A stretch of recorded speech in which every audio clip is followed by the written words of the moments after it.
And also, So Daniel's gonna be like, "All right, TJ, I'm heading out. I'll see you later." The door closes, and then dun dun dun dun dun dun dun.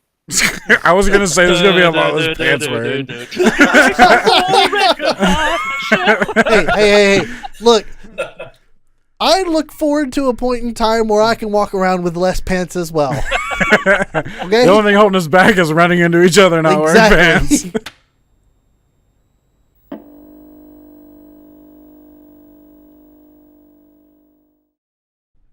Hello, everybody. It's October 5th, 2018, and this is the Bitcast. Yeah. Guys, it's Friday. It is Friday. I love recording on Friday. Me too. Because Friday means I don't have to go to work tomorrow. That's true.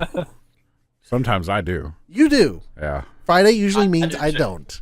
That's why I like it. Mm-hmm. Say for y'all. Y'all get hated. Yeah. Like what about this Friday, TJ? No, I'm off till Monday. You were off till Monday. Whole weekend. This is a Good Friday then. It's a Good Friday. Jesus was reborn or something. I'm not sure what happens on Good Friday. Columbus found a place. That's your closest holiday right now, Columbus Day. Columbus terrorized a bunch of Native Americans. It's terrible for a bunch of people. He's like, "Give me your corn." What's corn? This is delicious. I can't digest this. I've got to have this. Oh my God.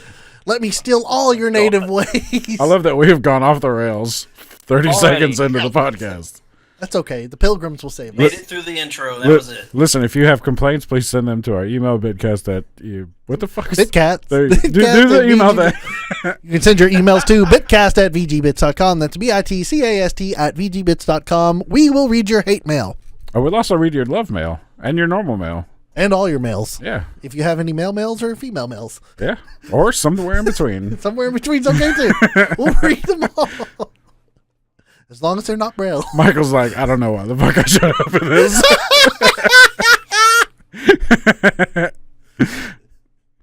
Braille mail? What? Braille mail. Braille mail. Braille mail. Throwback. That's what that's called. Mm. You should watch last week's podcast. Oh, how would you read Braille email? With your fingers. With your hands. Just rub it on the screen like I don't get it. It's like, hold on 1 second. Hold on. I don't get it. I'm tapping. No, I got that. You're like, what's that mean? Oh. Lewd. You shouldn't talk about that. Anyways, this week, guys, we have Curtis. Yay. Welcome back, buddy. Yay. We haven't seen you in a while. The last time we saw you was in a whole bunch of arenas. Hey, on the arena. He's here. That's true. He's here on the arena. And that was months ago. But still, they don't know that at home. They do now. Except we're wearing the same clothes every episode. Every single episode. Hey, it provides content for you guys. Don't complain. Yeah. We were probably the most functional and most productive in those 2 weekends. Yeah. That was amazing, man. 2 weekends. Yeah. We burned it all night. We have to do that like once every 3 months, just get everyone to come down. Yeah. Record a shitload of episodes, and then I panic as I edit them and get them all uploaded. How many can I edit in one day? That's a full-time job, man. It is. Like, just like five episodes takes me about 8 hours. Welcome to my life every Saturday. Still, man. You get a 3-hour podcast plus the 3-hour watch time, a 4.5 hour render time, and then an upload, and then take care of the audio portion. Yeah. I'm not whining, I promise. See, you have it easier, though. You just got to watch. You chop the front and back, make sure there's no weird audio glitches. Throw on the intro and outro. Boom, good to go. I have to do that like 18 times. They're shorter. You know how hard it is to find funny parts in 18 videos? Hey, we're pretty funny. We are. Sometimes we're not. Sometimes I'm like I'm just, you know how hard it is to make you look good? Stabby feet. Come on. Stabby feet. Like, there was one episode where we didn't say anything. We didn't do a practice because we'd already played the game. I think it was Speedrunners.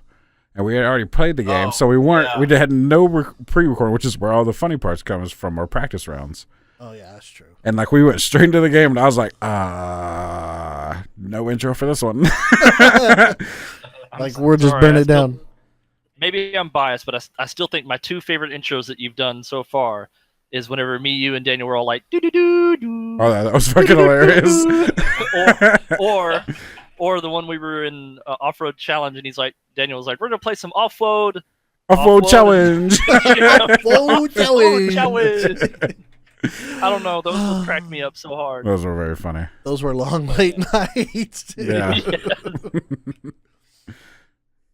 Oh my gosh. There was no bitching about editing. No, there's no bitching about Nah, I love editing. It's a lot of fun. It is, especially when you got a lot of new toys to play with. Yeah. Someone brought the Adobe Suite. Which I did buy the Adobe Suite now. So I have got all the toys. And also not to be forgotten, but also to round out our podcast crew this week, Michael is joining us. Yay. With a mouthful of hamburger, so he's just gonna wave. Yep. I thought I would call him right at that time just because he's like eating, so I'm like, just get him now. It's like when you're at the restaurant, as soon as you take a bite, the waitress goes up, "Here's your meal." I hate that so much. It happened to me tonight. I've always wanted to spit my food out and be like, "It's great." Great.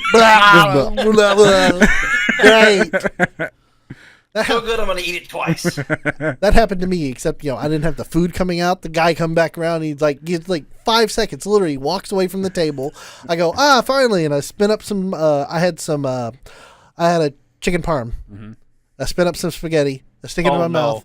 I stick it in my mouth. He comes back and he's like, "So everything tastes great?" I'm like, I don't know. It's like, it's good. Stop. I had that happen. I stick, and I'm one of those weird people that will eat one item at a time. So like if I have like vegetables, I'll eat all the vegetables and then the mashed potatoes and then the steak. No particular order. It's just the way I eat. I don't know why.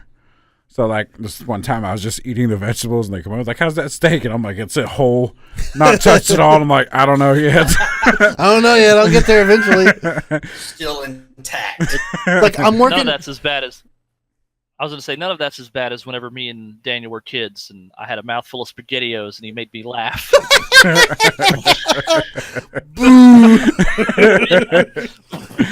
Everywhere.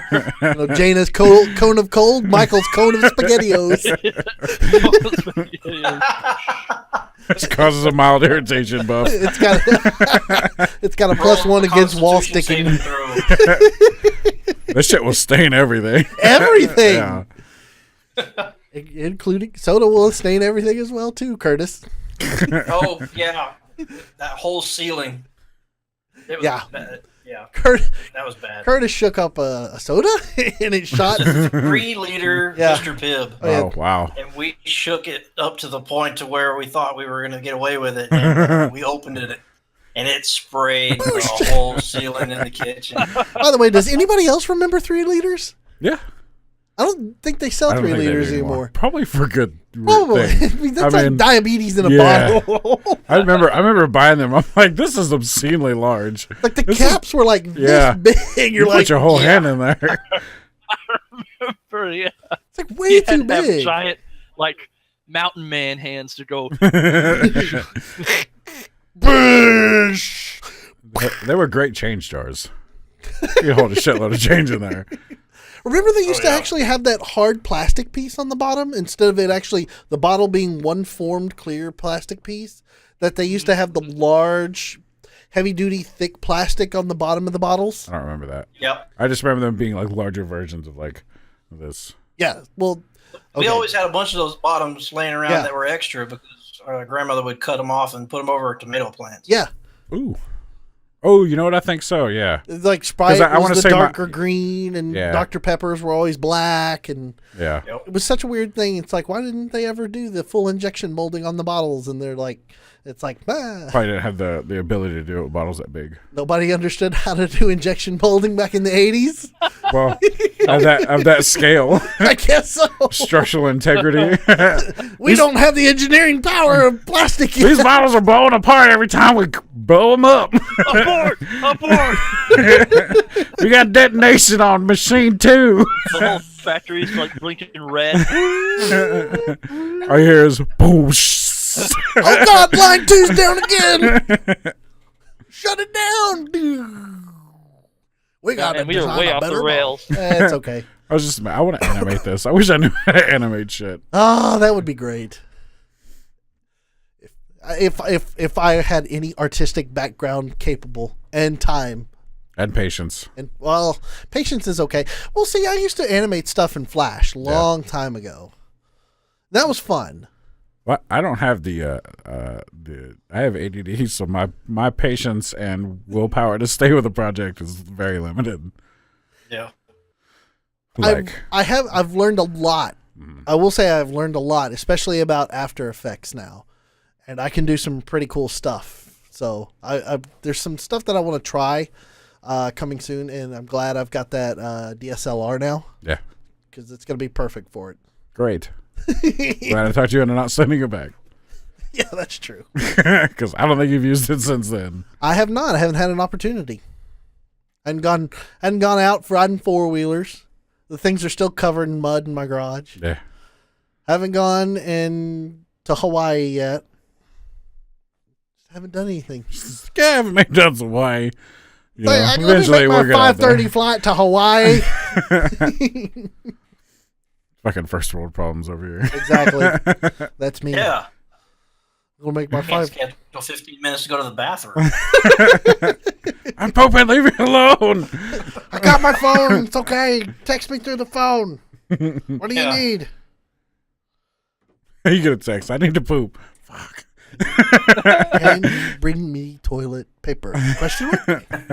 No. Goodbye socks. Good thing they're black. I'm wearing black socks. Listen, Guys. What? Guys, I'm eating. And? And That sounds like that sounds like a you problem. Michael suddenly goes, headset off. What is this wondrous sound of nobody? I'm like, Michael, and he's just like, yeah. It's like, I can eat in peace now. Nobody's talking about wiping their butt with their socks. yep. Bada! That's where we are at in life. It's when you Wiping our butts with socks. wipe our butts with socks. No pants and in need of new socks. Come out of the bathroom wearing one sock. Whatever your sock, I don't want to talk about it. It was either old lefty or old righty. One of them had to go. Lefty had a hole in his head. He's ready. Couldn't risk it.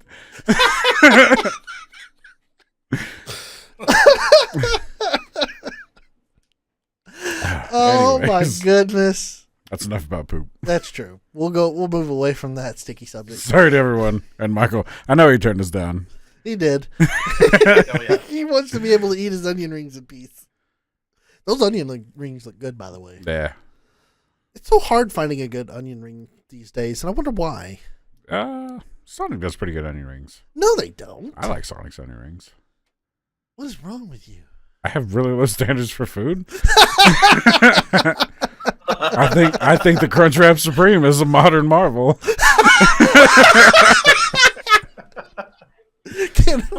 Can that be the title of the podcast for this week? We like the Crunchwrap Supreme. It's a modern marvel. We like the modern marvel, Crunchwrap Supreme. At Taco Bell. Hey, how about some sponsorship for DJ? Hey, if they could send me some Diablo sauce, I would be really appreciative. That's a really good sauce. Maybe you need a Taco Bell tattoo. You know what's funny? Speaking of that, I actually I added Canon after I bought the new DSLR, and I was like, "Hey, what's the odds of me getting a tattoo and you sending me some free lenses?" They're like, "Nope." I was like, "Okay." Well, shit. I remember seeing that too. I mean, it's great that they messaged me back like, "Nope, but we have great deals on used lenses." I was like, "That's still too pricey." It's like, that's a lot of money, guys. Tattoo, $200 or $300. It'd be tasteful. Come on. Okay, speaking of tattoos, let's roll back around this now. Now, last week at the end of the podcast, you made the ever biggest mistake of saying. Before we jump into this, Okay. my name is TJ. Everyone knows this. Everybody knows TJ. Do you know what TJ stands for? You've told me this. Yes, before. it's terrible judgment. Please continue. Okay. I thought that was part of your like bio in your Twitter. It probably is. It used to be. I think it used to be, yeah. Okay, my head's I back was on. gonna say Michael turned his headset back up. We were just talking about the Last week's left podcast. versus right sock. No, we're talking about last week's podcast with Bowsette. So No, my headset's been on this entire time. we I know. We've been elaborating right now. So TJ, the Bowsette tattoo. Mhm. At the end of last week's podcast, I said you had made the ever popular decision. I would get a Bowsette tattoo on my forearm. You would get one. You would. You would. Yeah. And I called you out on it, and I said, get an estimate. I will still get one, but I need to. Reason has prevailed this week. See, this is where the problem starts to. No. This is where the problem starts to roll in now. It's only one problem. I cannot get a fucking meme on my forearm. See, it's the whole No. point of everything that I called out about. I I'm was like, 32. I cannot have Bowsette on my forearm. I know you can't. That's why it's fucking hilarious, and I told you to get a price on it. No, I will get it on my arm. No. Come on. No. Come on. No. I can't get it on my forearm. You know that. I know. That's why I called you on it. Because you just like, I'll get it on my forearm. I'm like, perfect. Let's go right because now. that terrible judgment part of me was like, it's like, fuck them. Get it on your forearm. You need more video game tattoos. Like the other part's like, one, it's not a video game thing. It's only loosely related. Yeah. And two, people will be like, is that fucking Bowsette on your forearm? Be like, yeah. I would own up. I'd be like, yeah. Well, here's the thing. I'm all for it, but I have not found a Bowsette tattoo that is not even not slightly porn. They're all porn. I know. That's what I mean. I need like a Premise taste. of that. Like I need a Exactly. tasteful one. I mean, the whole joke is littered about itself. I mean, even the original comic strip, it just references porn, Well, it's more Mario and Bowser having sex. subtle butt fucking. Yeah. Then I'm sorry. Here, let me dress it up a little for you. Now, like, and that's fine. You know, like having Bowsette is a ton of sex appeal because it's it's just weird. So it's fine. But the fact that like some of them are just huge boobs and I'm like, I want some tasteful shit, man. Like, where's the art in art? Like, art needs memes. you want a tasteful meme. You want a tasteful Bowsette meme where the whole premise of the meme is butt fucking between Mario and Bowser. She has the female parts. No. Yeah. No. Oh, you're thinking of the Fuda one, but no, the Bowsette has the regular parts. That wouldn't change You've looked gender. into this a lot more than I have. Power-ups don't change gender. Yeah. Would a power-up in the Mario universe change gender? It's- There's a question for you. Here's the thing, though. It changes them into a version of Peach, correct? Their appearance. gives- Have you seen some of those other drawings of how Toadette turns into Peach? No. Dude, I've been- nightmare scenarios, man.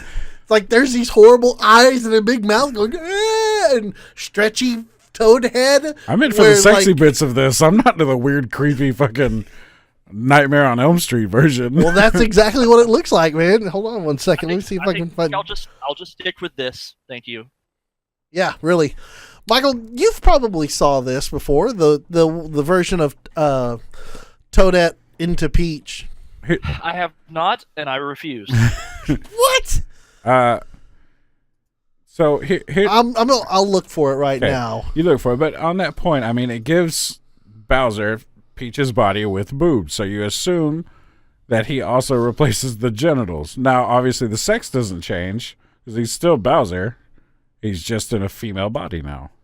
What are we really talking about? Yeah, man. You should have been here. You should have watched last week's You should have seen episode. last week's. Yeah. We went all into this shit.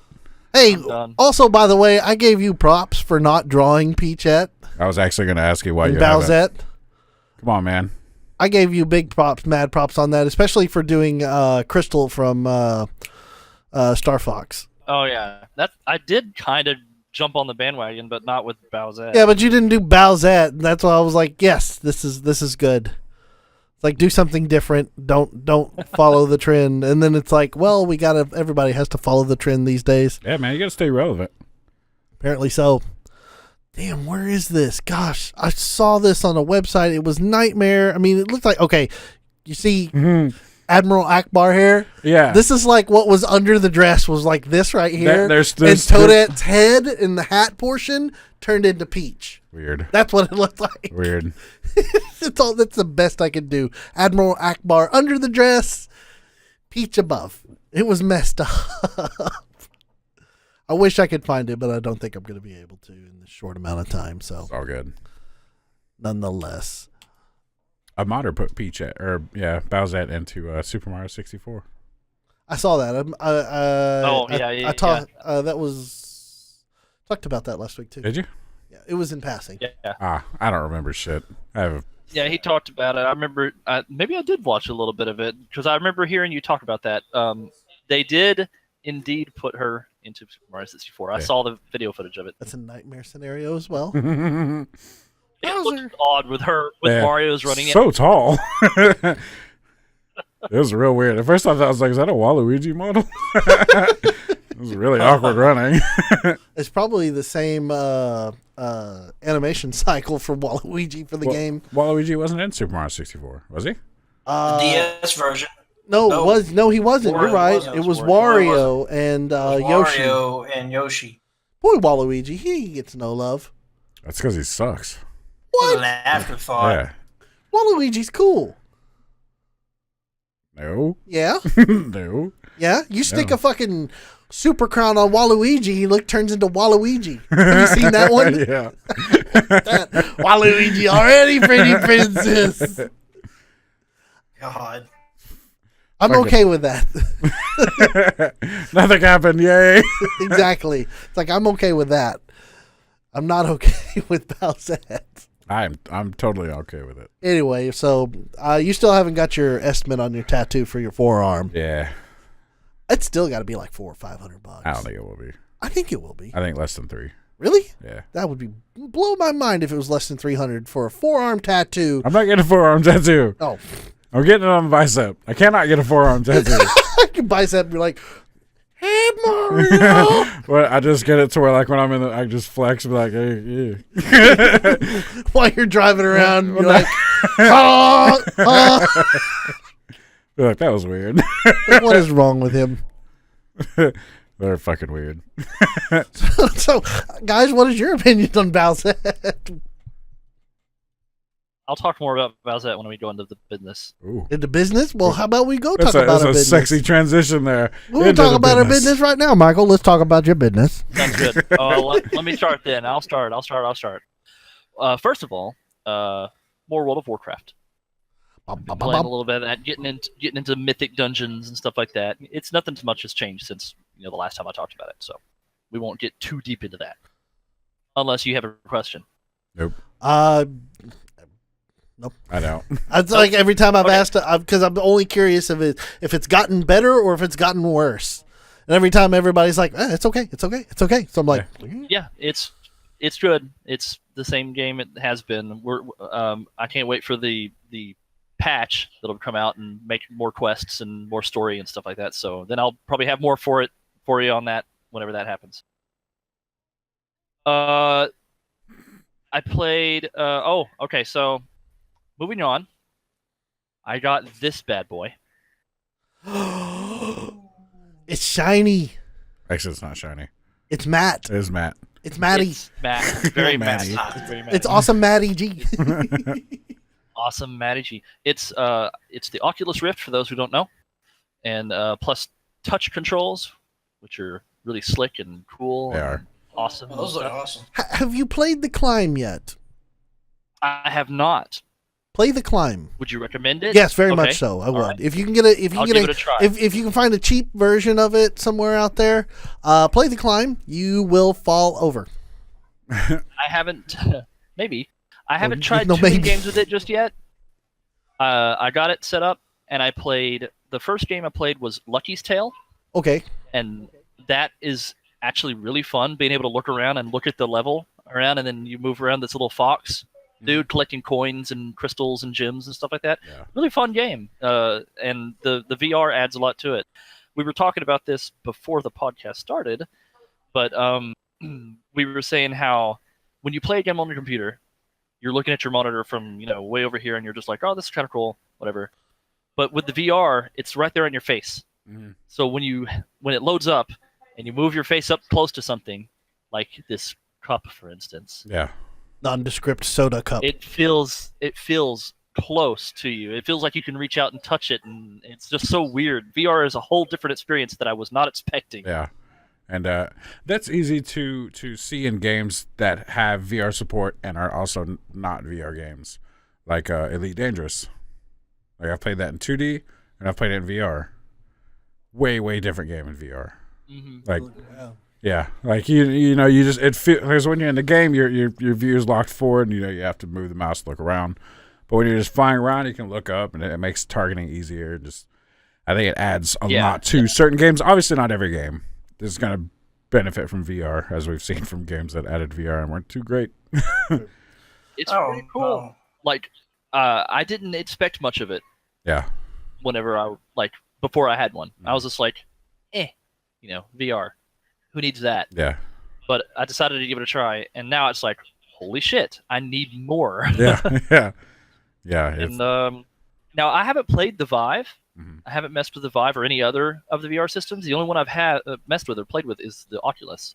So I've heard from Vive users that they're kind of jealous of the controllers. Controller is for better. Oculus because if you point with your finger, it actually there's a sensor here that detects if you're pointing or that your thumb is up or whatever. So whenever you're pointing in game or in real life, you're pointing in game or whatever.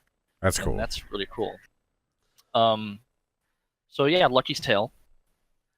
And to give it a try, I played a little bit of VR chat. Mm. You guys were talking about Bowsette before. How popular she is. Yeah. Move over, Uganda Knuckles. There's a new queen. Guess what? It's the new Uganda Knuckles. Oh boy! Yeah. It's they're everywhere. Yeah. I'm surprised that you game. didn't see any Ugandan Knuckles running around Bowsette proclaiming her to be the queen. She know the way. Yeah, I've seen a couple of those walking around too, but There we go. I mean just Uganda Knuckles, but Yeah. I've seen a lot of Bowsettes walking around. No doubt. I've seen a couple of Buettes as well, Yeah. which seem to be the two most popular Yeah. of the Peachette things, That's- Bowsette and Buette. I tell you what, man. VR chat's weird. That being said, as weird as VR chat is, I've actually kind of enjoyed myself like walking around some of the levels. I found the Normandy from Mass Effect, Nice. and I'm walking around in VR looking at the Normandy, and I was like, this is fucking amazing. That's very cool. Now, I never got.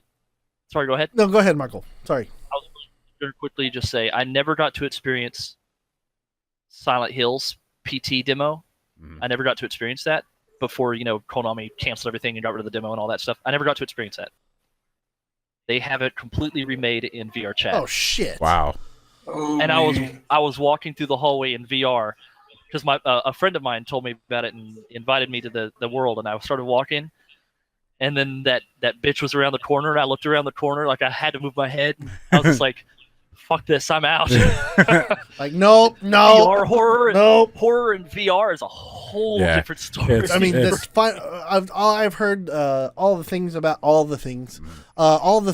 Resident Evil 7 and their VR with Yeah. Sony, and how just people are just like, "Wah!" And I'm just like, nope. Yeah. Don't need any of that shit. I want to do it It's because crazy. I've done some horror stuff in VR, just like little light horror games. I played with Axel and someone else. I forget who it was now. They're gonna be mad at me, but just did some. I can't remember what. It was just a small game where they built little mini games inside of it, and spooky as fuck. Because you like, as Michael said, moving your head to look around the corner because you know something's there. You look around, you see the leg, and you're like, nope. Don't need to go that way. I'll just stand in this creepy ass room for the rest of the day. Now, I want to touch on this because Michael, you your first experience with VR was very, very, very much like my own first experience with VR. It's almost like a baptismal, where you say VR is not. VR. It's not going to be a cool thing, Yeah. and then you put it on, and then you experience VR, and you're like, "Holy shit! Yeah. This is insane! I love this." Yeah. Curtis, did you go through that when you had the opportunity to try my VR? Yeah. As a matter of fact, I was just fixing to say something about that a little while ago. We got carried on. My experience was super hot. Yeah. It was great. Yeah. It didn't transition well onto a console because it was specifically designed with VR in mind. Right. Well, the original Super Hot didn't have VR. Right.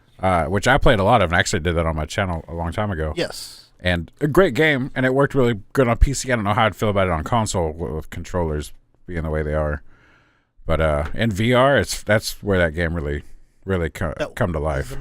Yeah. By the way, Michael, super hot, very much play that game in VR. Yeah. I've played it on the normal version. I haven't played the super hot VR yet. It's worth it. It sounds a lot of fun. It is like so especially different. with a controller like this, being able to like actually aim and stuff. You can block It's bullets with your gun. That's how good it is. crazy. Yes. Like just move up, tink. It's oof. That's awesome. I want to play. I think there's more out for VR, Super Hot VR now. Ooh. Or no, I'm sorry. There's a new regular version. Oh. Some DLC for it. Go ahead, Michael. Sorry. Before we get too off track with talking about some other VR games, I was just going to quickly mention about VR chat is again with how weird it is. There's a lot more to it than I thought there would be. Like originally, I thought it was literally just a game that you can walk around and move around and chat to people. But people are importing their own maps with custom like things. Like it's like another version of like. Have you ever guys ever heard of Second Life? Oh yeah. It's like this second version of Second Life. I was about to ask. I was like, is this becoming another Second Life? It's becoming another Second Life where people can import their own maps. And like I saw there's this game where you can play that drum game, the drum Taiko Drum Master. Taiko Drum Master. That's it. And you can play it in VR chat. Oh, fucking and cool. it works. That's the pretty monitor cool. is on and it shows all the buttons and you just sit there and go. I was like, how is this possible? I went into a place where there's a ship that you can fly around in VR, fly around the map. You can drive car. I was playing Mario Kart. There's a Mario Kart track. Yep. A game in there. Now it's blowing me away. That's cool. Specifically, I asked Curtis your experience with VR for the first time because I want to follow up and I want to come back to you on this, Curtis. If you don't have an opportunity to experience VR, I don't think anybody will ever want to play it until you have to have that instance of putting yourself into it before you realize just how good it is. Yeah. Do you agree, Curtis? Oh yeah, I was quick to judge. Mm-hmm. I didn't give it a fair chance before I actually involved myself with it. Yeah. So the exposure to Super Hot, like I said, was really, really an eye opener. And it's so easy looking at it. You're like, it's just a dumb fad, and then you get into it, and you're like, I get it. I get why people will dump $1,000 into this. Yeah, it's like, and here's my video card. Here is my headset. Give me your VR goodness. Yeah. When you play this, you go, oh, this is what this is about. Yeah. Wow. And that, like I've played a VR game for like 8-10 hours. So you get a nice set of headphones on where you can't hear anything else, and then people videotape you, fucking making a fool of yourself. hey, you recorded my butt looking over an edge. So I was told to by the game. But yeah, man, it's something else. Like, and the thing is, a lot of people are for right now. There's a huge bar just to get into VR because it's very expensive. And on top of being expensive, you need to have an expensive computer that can run it. Because that's why it seems like it's a very niche audience for VR right now. But Yeah. the good thing is there's a lot of people with disposable income that are picking these up, and I mean, you can see it right now. The prices are coming down on the older models, making way for the newer models. Yeah, the newer models are vastly more expensive than the ones that come out before it. But with those prices going down, more people will buy them, which overall will bring the prices down. It's got a long way to go. Yeah. But I'm super stoked, man. I love VR. It does have a long way to go, but if they keep going the route that they're going, like with what I've experienced here, then it's got a bright future, I feel. And with like other companies getting into it, like there's a Chinese company that made their own headset, which is better than the original Vive. I mean, it looks big and stupid now, but it had the first. It had 2 4K monitors inside. Yeah. Which I mean, now the new Vive Pro does. As screen displays get better and smaller and less visual, especially like these OLED. Have you seen some of these new OLED TVs? No, I don't think so. I'll detract for half a second. I've looked at these. They're $3,000 TVs for like a 50-inch TV, so they're ungodly expensive. But you walk up to the TV and you just like you put yourself this close to the TV, and I'm just like this close, people, this close. You have no screen door effect. Really? None. Nice. Like zero. Yeah, and that's the goal for VR, because there is a really, especially with the Vive, a pretty pronounced screen door effect. Right. I mean, you get that with LCDs and LED TVs, but these new OLEDs with these screens that these people are praising, it's crazy. Yeah. The blacks are so black. Yeah. It doesn't look like a washed out dark gray. It's because there's nothing. It's like literally they're turning off those pixels now instead of having light being. They're just blocking them. Yes. It's just like pixel off. Yeah. No backlight behind it. Yeah. So you get richer colors, and I'm like, man, I wish I had like $5,000 to drop on this TV. Right. Yeah. But of course, now with this newer technology, you get LED TVs that are 65 inch for $900. Yeah. Everything coming way down in price. No kidding. So it's it's a good time to buy a TV. I always think about that when I'm walking through Walmart and I see 65 inch, $400. I'm like, what the fuck? Yeah, it's not. Like I just bought one. It's like I remember when TVs I remember when I bought a TV. This was an LCD TV. I still have it. It's in the office. It's this one right here. Okay.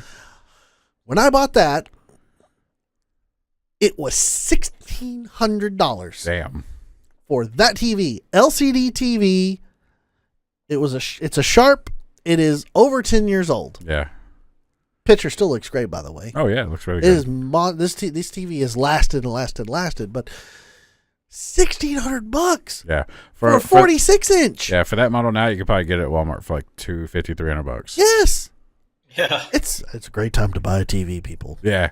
Man, you remember? Like, I know, we're talking about Michael's business, but we're good at sidetracking. Do you remember like when we had a TV in our room, and if it was a 30-inch, we were like stoked because you could see so you much. were the shit if you had a big TV back in the day, dude. I was stoked to have like this little 20-inch. Yeah. Yeah. TV that I bought from a pawn shop. I was like, yeah, my own TV. Yeah. That was my first TV, was from a pawn shop too. Curtis had the big TV. He had the 27-inch, and I had a 13-inch. Yeah. And we played video games like the SNES and the NES and the PlayStation on his 27-inch. Yeah. That was me and Michael's. I was sitting on the end of his bed, and he's sitting in his computer chair and just fucking playing Animal Crossing or wherever the fuck we're playing. Or fucking Driver 3. Yeah. So many hours of Driver 3. Making replays in that stupid game.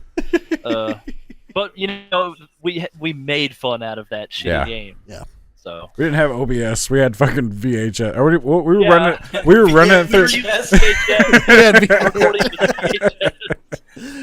Because it was a TV/VHS. Yeah. And you could put the VHS inside of it and sit record. there and go record. And we started recording ourselves. I think you eventually had a TV tuner card, didn't you? Or you were running it through your computer. I did. Yep. I had a TV tuner card that my uncle got me for Christmas one time, and I plugged it into the back of the computer, and I was able to play the TV with the TV screen over to the computer. Yeah. So good. I recorded Wind Waker on the GameCube because I got one of those cards from Alan. I was like, oh, look at this. Yeah. And it was like, Yeah, it was awesome. back in the day, and it was 1-to-1. Yeah. And then we still, like, in today's day, you can still get a USB device, and it's still, you can't get 1-to-1 on a USB device. But by God, back in the day with a little TV tuner, like a PCI slot card, POS PCI, not the PCI Express stuff for today. yeah. You can freaking get 1-to-1 back then. Yeah. Yep. To be fair, it probably wasn't doing as much encoding as it is now. Well, true. It was a tiny ass signal. Yeah. Me and TJ made little like music videos with Grand Theft Auto San Andreas. So good. I want to we remake got the that. car flying trick. Yeah. And I was doing the Back to the Future theme while I was flying around in this car, and then we started playing that Louis Armstrong, this A Wonderful Life. Beautiful World, Or Beautiful while he World, was yeah. driving around a tank and shooting and It blowing was up so good. and it almost ended perfectly because he died, and then the song started doing ooh yeah. It's so good. I want to remake that. Yeah, it's been a long time. All the millennials right now are going, what's a VHS? Oh, VHS? right. Is that the new OBS software? Yep. You have to go to to find VHS. You need to go to your local Goodwill or Salvation Army and look in the real dusty section. Oh, good times. But anyways, what else you got, Michael? Yeah. That was it. I was just gonna make a quick. I was gonna say this real quick about VR chat that you can play VR chat just on desktop without a VR. It has a non-VR mode, but you're missing out like on 99% of the game, I think, and that's where that game might not do as well. All you see was the hat just bobbing past. You just Cappy come walking through the back. I was like, oh my God, someone saw that at Michael! That's my son. Sorry. It's like we're fixing to have another Bowsette.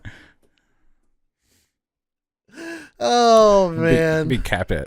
Capet, Marioette. Mario. I don't know how that works. I don't know either. What if Mario threw his hat at Luigi? He just his overalls turn red.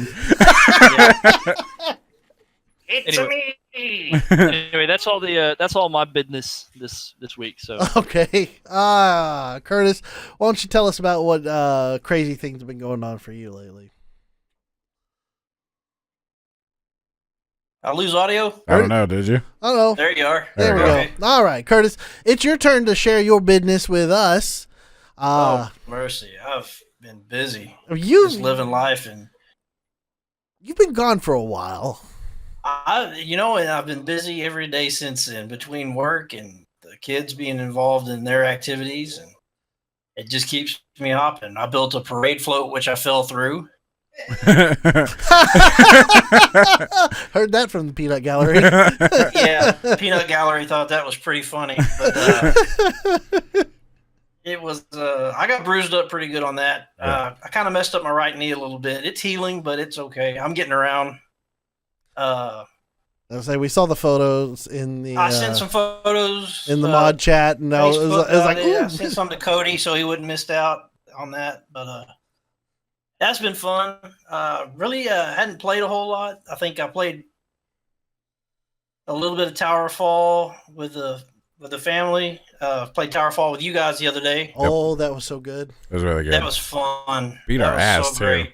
Oh my God. I'm not going to brag, but I've got a niche for that game. I have not had the chance to play Towerfall yet, but I've always wanted to. Towerfall good. is so good.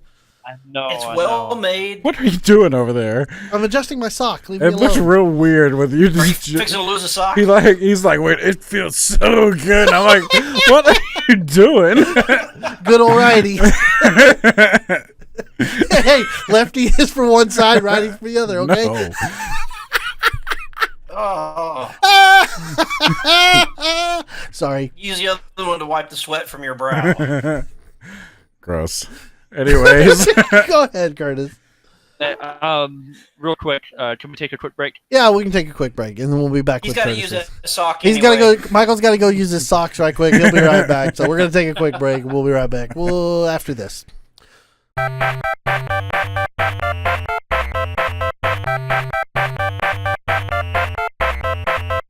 And we're back. Welcome back. And just so you know, Cody loves everyone. That's Cody. He misses everybody. That's- Wishes he could be here. From Cody to you listeners and viewers. Because Cody isn't here. And neither is Michael. As you can obviously see, Michael has game overed. So now... You got hit with a critical kid. Critical kid. So he's taking critical damage. His kid rolled a 20, so it was dad time. So there you go. He failed his He failed the ignore saving check. throw. His child ignore check. The skill check was 25, and he just didn't have enough charisma to get over it. Yep. So Michael is game overed. He is tokened, and we will see him next time on the Bitcast. Good night, everybody. Good night, everybody. Good night, everybody. No, Curtis, we were talking about your business, so not your business anywhere else, but with your business in business. A business in business. Well, like I said, we were talking about Towerfall Yeah. Oh man. and our experience that we did that over not too long ago. Man, that game is so good. Yeah, and it worked really It's well. well with Parsec. designed. I am so glad we have another video of Towerfall coming out soon. Yeah, speaking of, if you haven't checked it out on the arena, I think it's the latest episode to come out. No, by the time this come out, Saturdays will be out, which is Right. Oh, that's right. I Hold think on one second. Speedrunners. Hold on No. one second. No. We did speedrunners. It may be Road Redemption. Oh, I think it is Road Redemption. No, it's Screen Cheat. Do I have that one set up to be Oh released? my God, that one was a headache. You Screen- guys are gonna love it. Screen Cheat is going live tomorrow. I think I need to make sure that one's edited properly on YouTube. TJ will make sure Screen Cheat goes live tomorrow. that was an indication that no, I have not set up the description of that one yet. No. So TJ will check out Screen Cheat. Cool, yeah. And then that's Saturday. Tuesday is Road Redemption. Great game. Yes. So good. That one was good too. Yes. That was fun. That was, I mean, Butts off. that's your, Spiritual successor to Road Rash. exactly. Yeah. That's what I'm Yeah, trying the to get at. throwback to yeah. And I think it played That was a good like game, it. too. It really held that same like feeling. Like it's so hard. Like there's a lot of games that are remakes of old games and they don't have that same feeling. Where Road Redemption really felt like you were playing Road Rash again. Yeah, I squealed like a little girl in that game. You did. I was like, fuck! I'm going to turn into a burly lumberjack. And it was fucking bonkers. It was such a good game. Hectic. Yeah. Now, what you may have noticed here recently, and I'm going to call TJ out on this just because I wanted to, and it's a little fun. The scoring in the videos got a little Goddamn weird. So Curtis has now an extra win that he shouldn't have, Yeah. and I have one Extra less loss. win. An extra loss Actually, that I shouldn't have. I did give you a loss. Yeah. You did give me a loss. Yeah. I don't know. I'll fix that in the. That'll be not. I don't think it's Road Redemption. I think it's the one after Road Redemption. There are 2 Tekkens after Road Redemption. Technically, one Tekken, one's a bonus. That's true. And then we have, we'll just tell you the whole cast coming up right now. Actually, I think Tekken's the last one I uploaded. We have Tekken, and then bonus Tekken, and then Towerfall round 2. Oh, right. Yeah. Yeah. So Can't wait for that one. Towerfall round 2 again. Yeah. We're probably going to record a lot more Towerfall. Yeah. Towerfall's great. That is probably the best game I have ever played, and I don't know why I waited so long. Expect my tangible lead to diminish if we keep playing Towerfall. I expect to get that win back, so you can just go ahead and leave it there. But that's some channel highlight stuff there, Curtis. So you're falling through parlay floats? Parley flirt. What the hell? I don't know. Parade What floats. You're falling through parade floats, and you're Yeah. playing Towerfall with your family now. Yeah. Well, did some of that. Then I played with you guys. And then I've also been DMing a little homebrew campaign. This is what I'm excited about right here. The I've man been is running my own little campaign for the family here. the man is taking on D&D Got tired of waiting for us. full force, both hands. I'm excited. I put Got together that a couple motherfucker of in both obstacles. hands. I try to point them in the right direction and let them run. There you go. How's that going?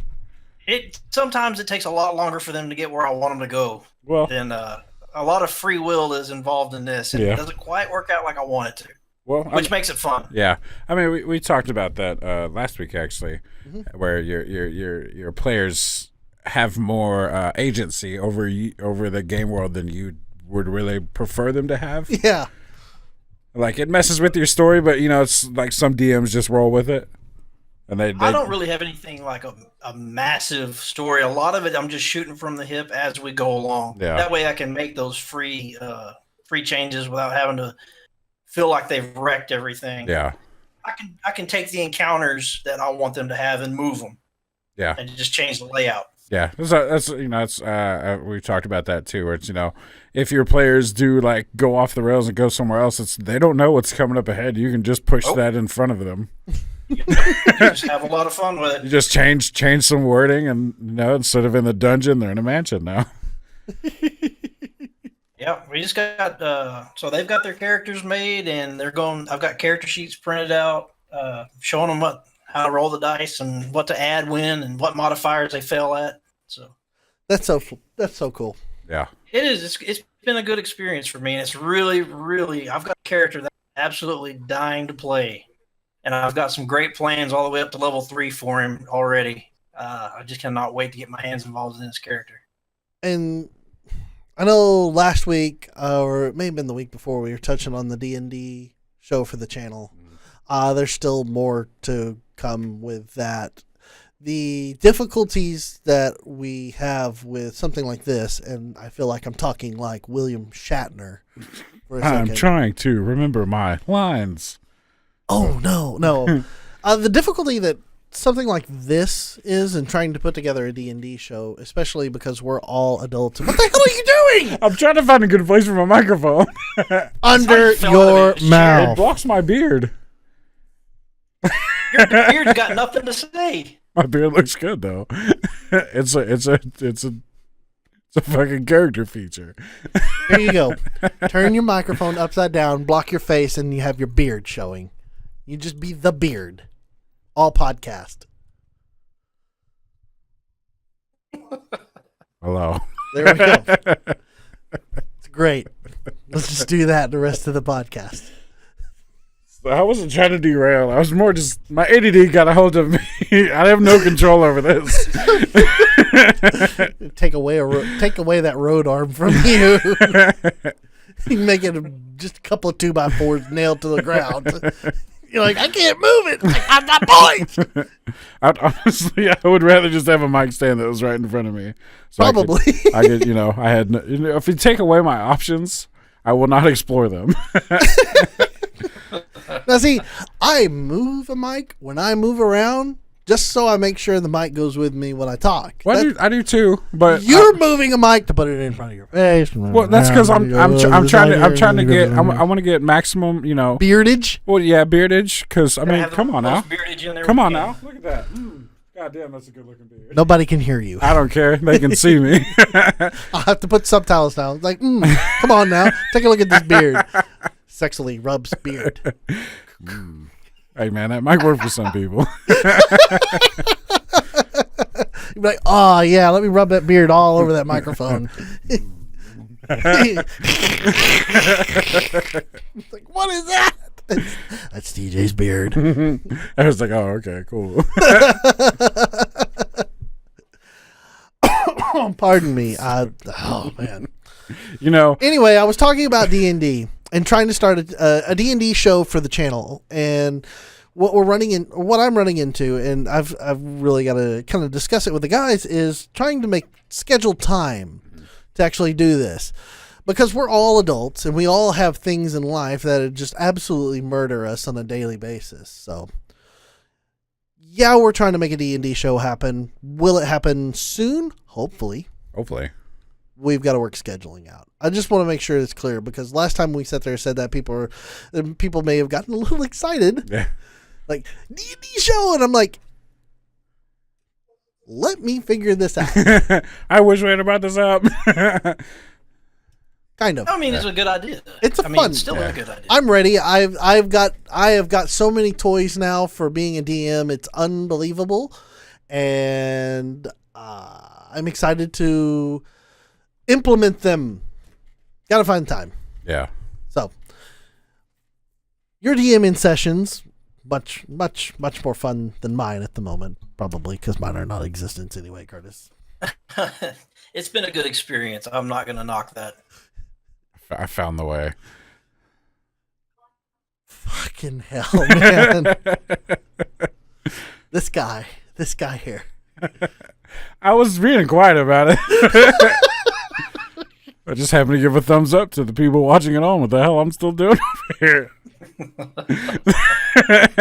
Moving on. Moving on. Curtis, go ahead. I'm sorry. I'm good from there. Everything else has been just work after that. Work sucks. It's life. It's part of it. I know. We should all be able to do what we want to do.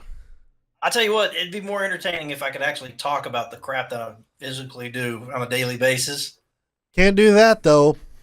But I can't. Mm-mm. I work for the government. I'm a secret agent. Government. He worked for the government. I work for government. I gotta send. See, Curtis works for the government, so therefore he has to receive the government from us. I'm talking about a microphone. For those who don't get it, we have a microphone here that picks up literally everything. Everything and anything in the world. Yeah, so we just call it the government. It's the government, and so therefore I will be sending the government to Curtis. Yeah. To increase his government powers. Mm. He is secret government man. He goes to third world countries and supplies government. He stabilizes their own government to implement his own. You know, talking about that Weird Al song in the CIA. Yep. Yeah, that's Curtis. Yeah. That's Curtis. That's me. He's Weird Al in the CIA. I thought you were just like, he's Weird Al. Like, I never knew. Just so you know, Curtis is Weird Al. I'm related to Weird Al. Holy shit. Holy shit, I didn't know it. Can I get a Thanks discount? Thanks for buying all my CDs, guys. Can I get a discount on your vinyl collection? Because it's crazy expensive. I'll send you the code for it. Awesome. The code is VGBits. 20%. VGBits. Yeah, so if you guys want a discount, go to Weird Al Store, type in the promo code VGBits, and you'll get 30% off your future orders. No, you won't. You'll get an error message saying, "What the hell are you doing? What's wrong with you?" That's not a thing. And you'll be like, "Oh, it'll be okay." It discontinued. Yeah. Those codes go on and off all the time. Yeah. You never know when they will disappear. First two people, just sign up. Link in the description below. They're going fast. Oh, already gone. I used it. Ha! All right. So that's all you've got for business? Yeah, that's going to be it for this week. Okay. Well, I'll go ahead and discover. Yes, I will I'll discover my business, because honestly, I haven't had any business this week. My business has been full of work and sleeping, because I've done nothing but work and sleep. And therefore, I have not had time for fun things and interesting things to do, because I am a boring. Boring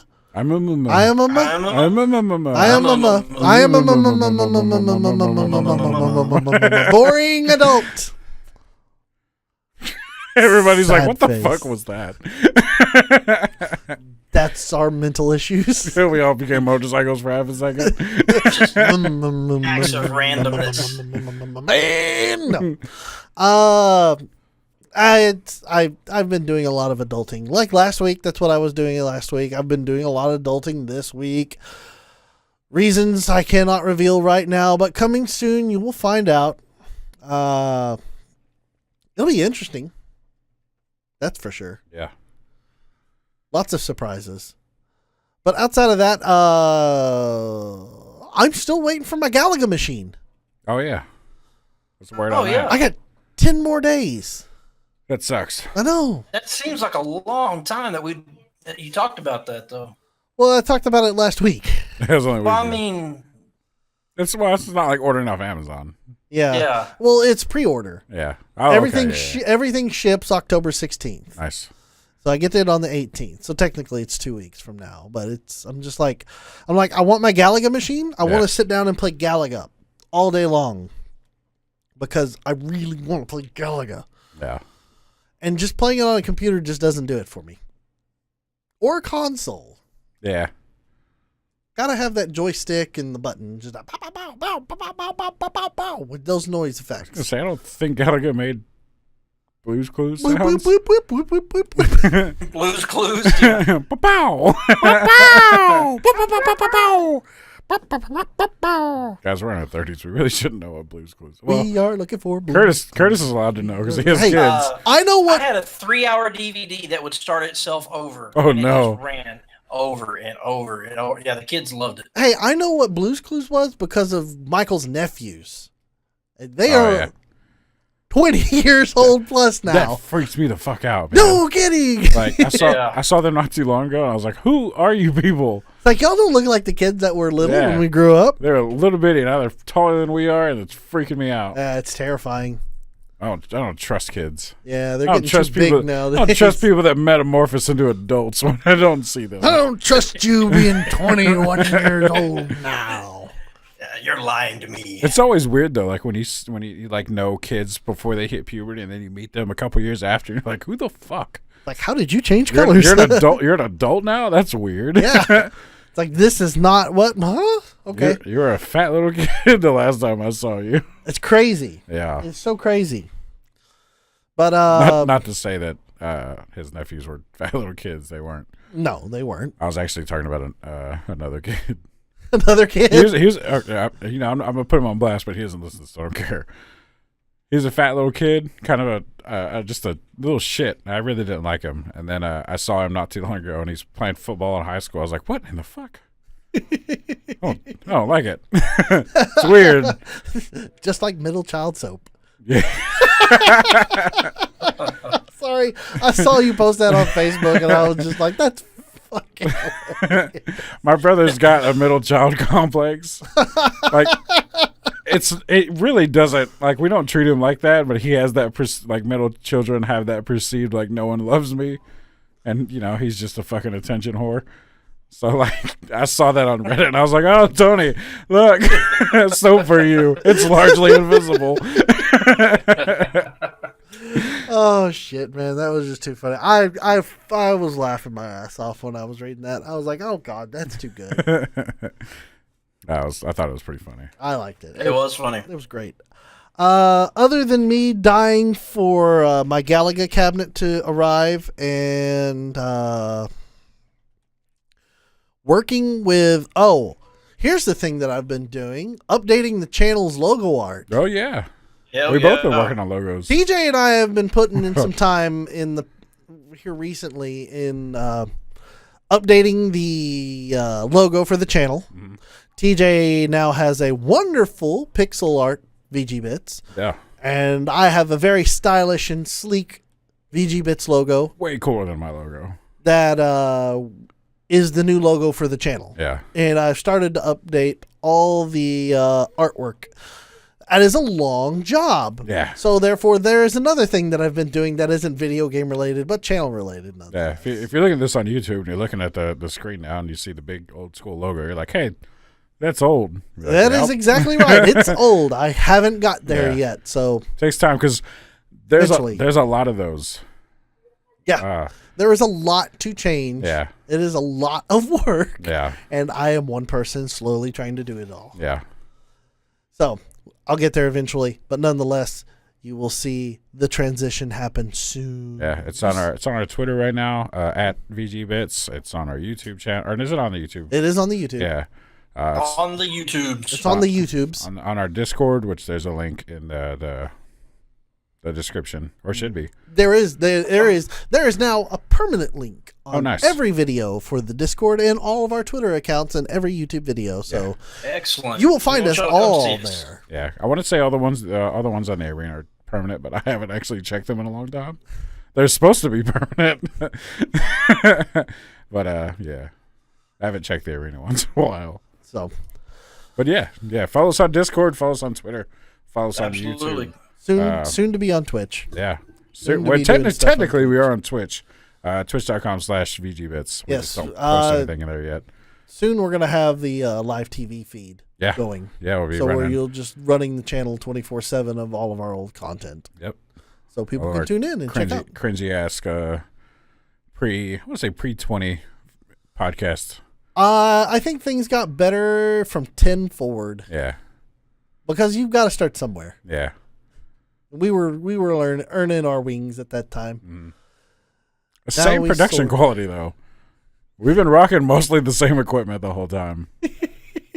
So, we just get better with age. It's yeah. Prettier.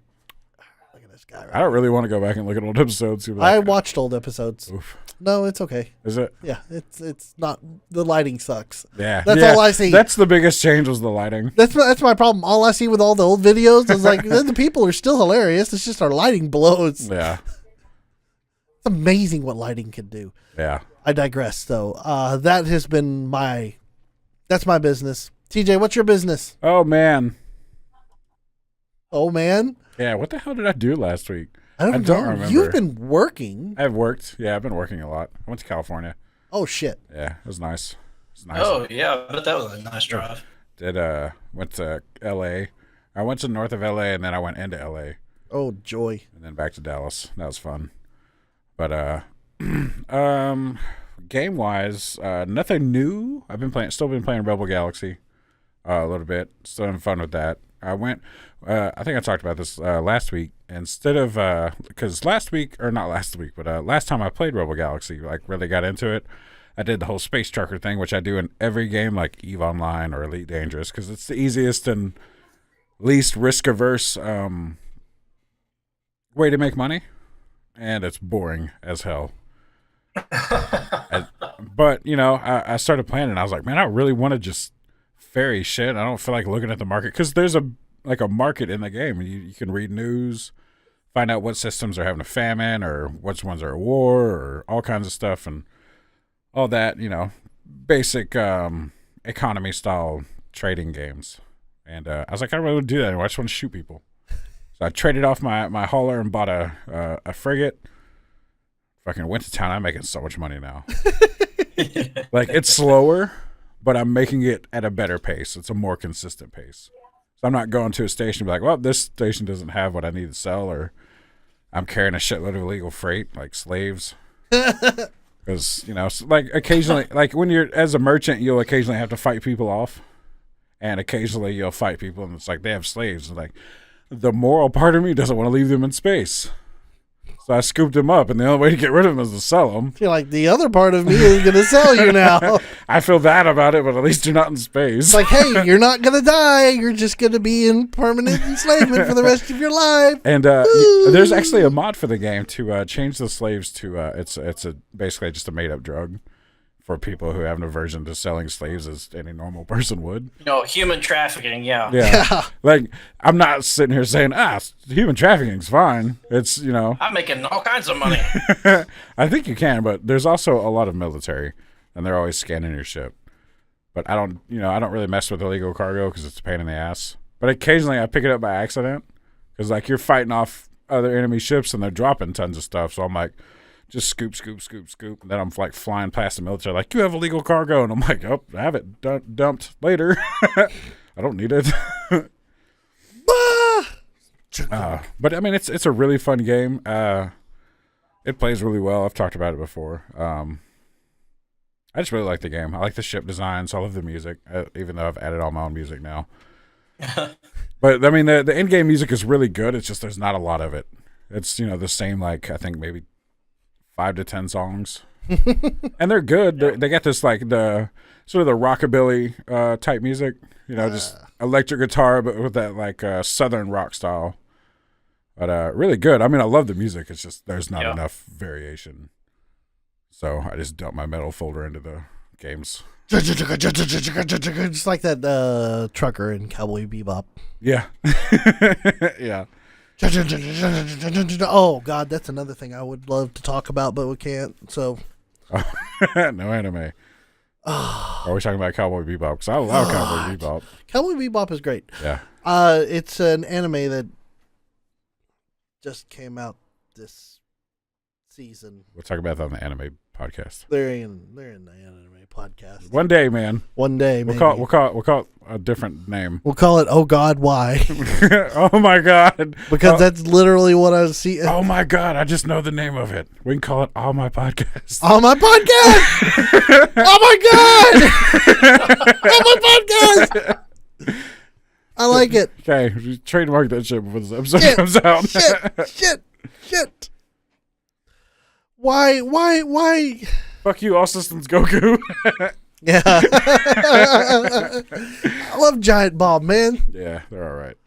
I really like Giant Bomb. I do too. They're fine. I'm not shitting on them. They have a really clever name. I'm sorry, but okay, no. I'm going to interrupt you right now. I have to get this off my chest. There are 2 fucking anime that have released so far this season that are driving me batshit crazy. Okay? Because they're good or because they're bad? Because of what they are. Okay, tell us about them. Okay, there's one that is literally titled That Time I Get Reincarnated as a Slime. Is this from a serious studio? Let's see. Or is this like, on Steam where a bunch of shitty games are out? No, it's an actual studio. I can't remember who puts it out. Kodansha. They're kind of a little lesser known, I guess. But nonetheless, it's an actual fucking anime. Is it good? It's interesting so far. I know I'm gonna watch it. I will watch a minimum 3 episodes before I give a final judgment on whether or not I can keep up with an anime. It's sometimes I get to a point and I'm like, okay, this is just absolutely retarded. I've got to go away from now. Oh, speaking of retarded, well, I have something I need to tell you too. Okay, well, here is the next retarded thing that is being released. There is an anime. It is called Between the Sky and Sea. Now it sounds innocuous enough, right? On a boat. Not on a boat. Bless you. It is about, Thank you. and I quote, fish suddenly disappear on Earth. Oh no. The Ministry of Fisheries has initiated an experimental program of creating aquatic orbs, farming fish in encapsulated bodies of water in space. Fun. 6 girls are selected as candidates to become fishers who will go into space and catch new species of fish.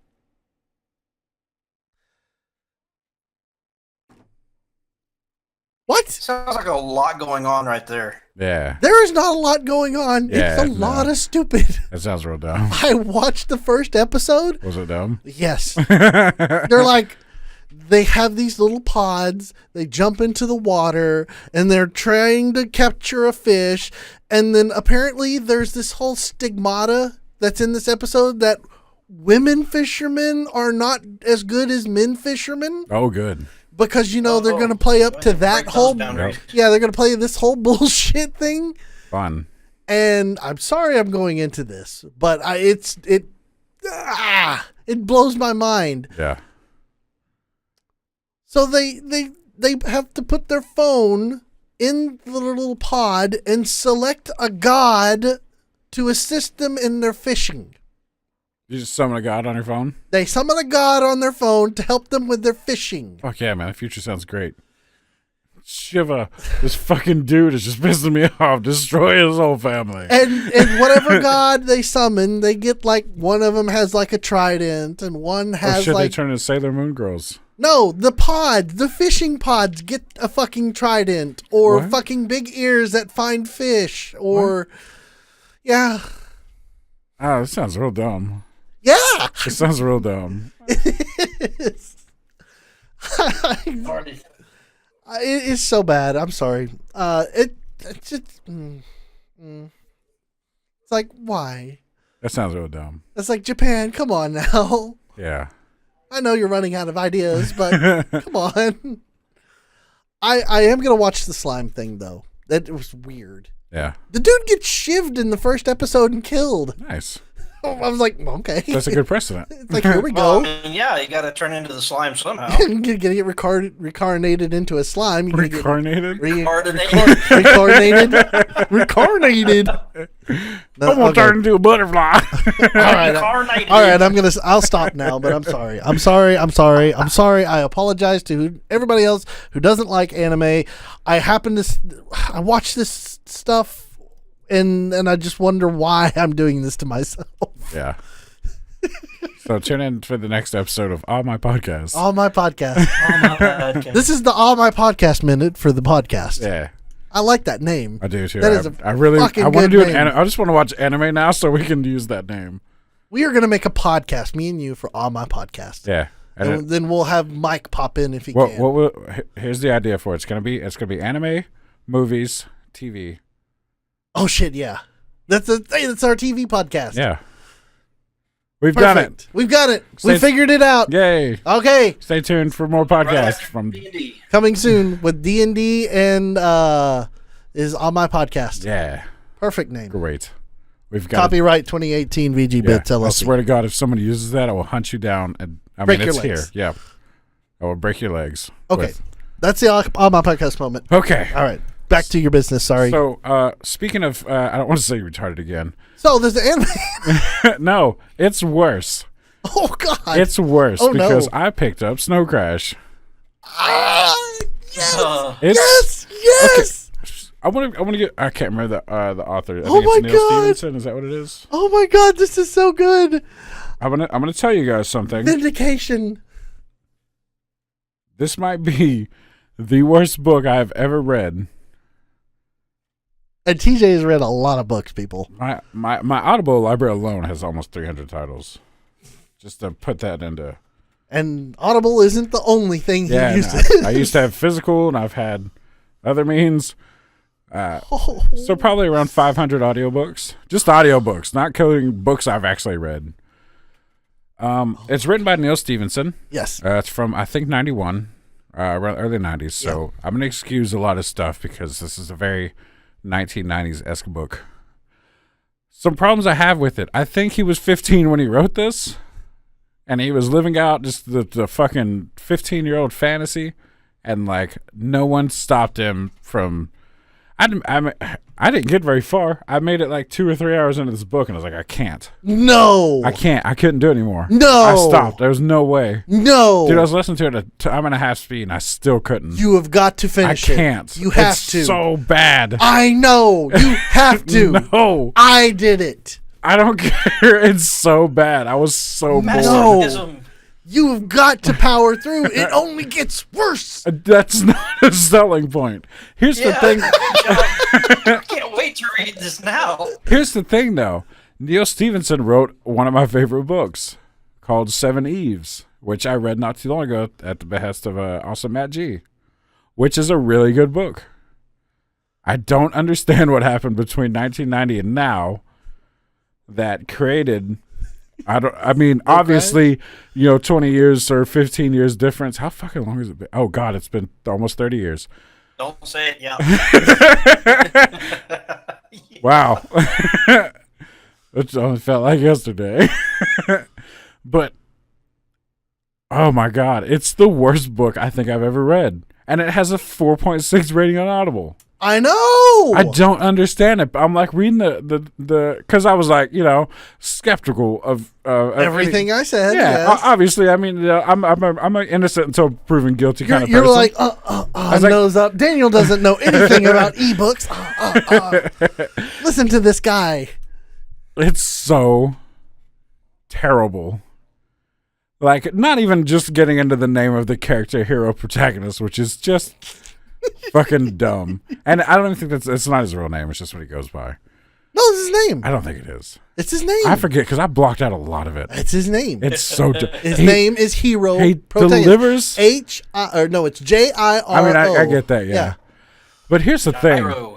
Like, the way that he just, the author describes this character is so fucking cringy. Mm-hmm. Like, if you were to go on Nice Guys, or like the Nice Guys subreddit, I don't even think it exists anymore. It doesn't. But if you go over there and you were to ask them what their fucking, If they were to create a fictional character, this is the character that would come up. A fucking trench coat and samurai swords and fucking military boots, and it's just so fucking dumb. And I hate to say that because I love Neil Stephenson's newer books. But this, this isn't even on Neil. This book should not be relevant today. As it should have been left behind 30 years ago, and no one should be bringing it up. But they're making a fucking Amazon show. I don't understand why there's a show. It's not that good. It's so bad. I feel vindicated right now, but only by a couple of hours. I can't. It's that bad. Like, there's only been one other book that I've not finished, and that was Gulliver's Travels, because it got dumb and boring. This book started off dumb and boring. It only gets worse. I can't do it, man. That makes it get better, though. No, it doesn't. You're never going to get to the part where the 40-year-old guy and the 15-year-old I don't even want to. But it's so bad. And then KFC guy. You'll never see KFC guy. I feel better knowing that I will never meet these characters. You should. Okay, so if anyone's like, it can't be that, it's that bad. Like, I've been called a movie slut, and that would be the same for books. There's very, very few books I don't like. And even ones I don't like, I will still finish. Except when they're so fucking bad. And I don't normally call a book real fucking bad, but how a book has above a 4-star rating is beyond me. I told you. I was like, I don't understand. And you can go through the reviews. People are fucking loving this book. I'm like, well, obviously it can't be that bad. You know what it is? It's Neil Stephenson had logged in and made like 50,000 accounts and they're up 5-star in his damn book. Man. And I feel so bad because I love Seven Eves. It's a really good book. Like, if you want to hear Neil Stephenson and you want to get a good book, go read Seven Eves. It's really good. I really wish you would finish Snow Crash. I'll try. You have to hear his section about the damn don't want to floating city of people where it's all attached together, and then his Neo Hong Kong bullshit and God, the dog. It's so bad. I know. Like, I've lived the entire book. You're preaching to the choir. The thing is like I'm hearing him describe his character, and I'm like, this sounds like a fucking just 15-year-old, like, fucking describing his fucking Sonic character. Exactly. Just edgy as fuck, and just like you've gotten to the point where they introduced Raven, right? Past the girl. I think I'm past the part. Raven's like the 40-year-old guy. Oh no. You didn't get there where he was riding on his motorcycle? No. Oh, you got. I got past the part where she delivered the pizza after Hero wrecked his car. Oh God, you have heard nothing so far. I've heard too much. I fucking bailed on this book. You've got to listen. I mean, dude's driving a freaking Harley with a sidecar with an atomic bomb in it. Come on. It's so dumb. It's so dumb. Neil Stephenson, if you hear this, I'm sorry, but that book is terrible. I will at you on Twitter to let you know that I'm sorry I shit on your book. I feel so vindicated. Like I said, I feel vindicated, but only by a couple of hours. Y'all were sitting there really looking at me. And now, granted, you were like, holy shit, there's no way that this is possible. This is crazy. This is the worst book in the world. And the fact that you've at least attempted to it, but you can't finish it, I will take it whatever I can. Yeah. I'm not going to knock points for the narrator because, one, it was recorded in the 90s. It has not been re-recorded since. So, like I said, the narrator was bleh. Yeah, I mean, but he was narrators have changed a lot. Like back when in the 90s, it was narrators just read the book. Yeah, but still, I mean, okay. I've read a lot of. It could be worse. It could be worse. Like I said, I said he could be worse. I think is what I literally said. Yeah. Is that the narrator could be worse, so it's not horrible. Yeah, it's not horrible. It's just not very exciting. The writing of the book is just... Yeah, he didn't have any material to go on. Hero protagonist. Yeah, which, man...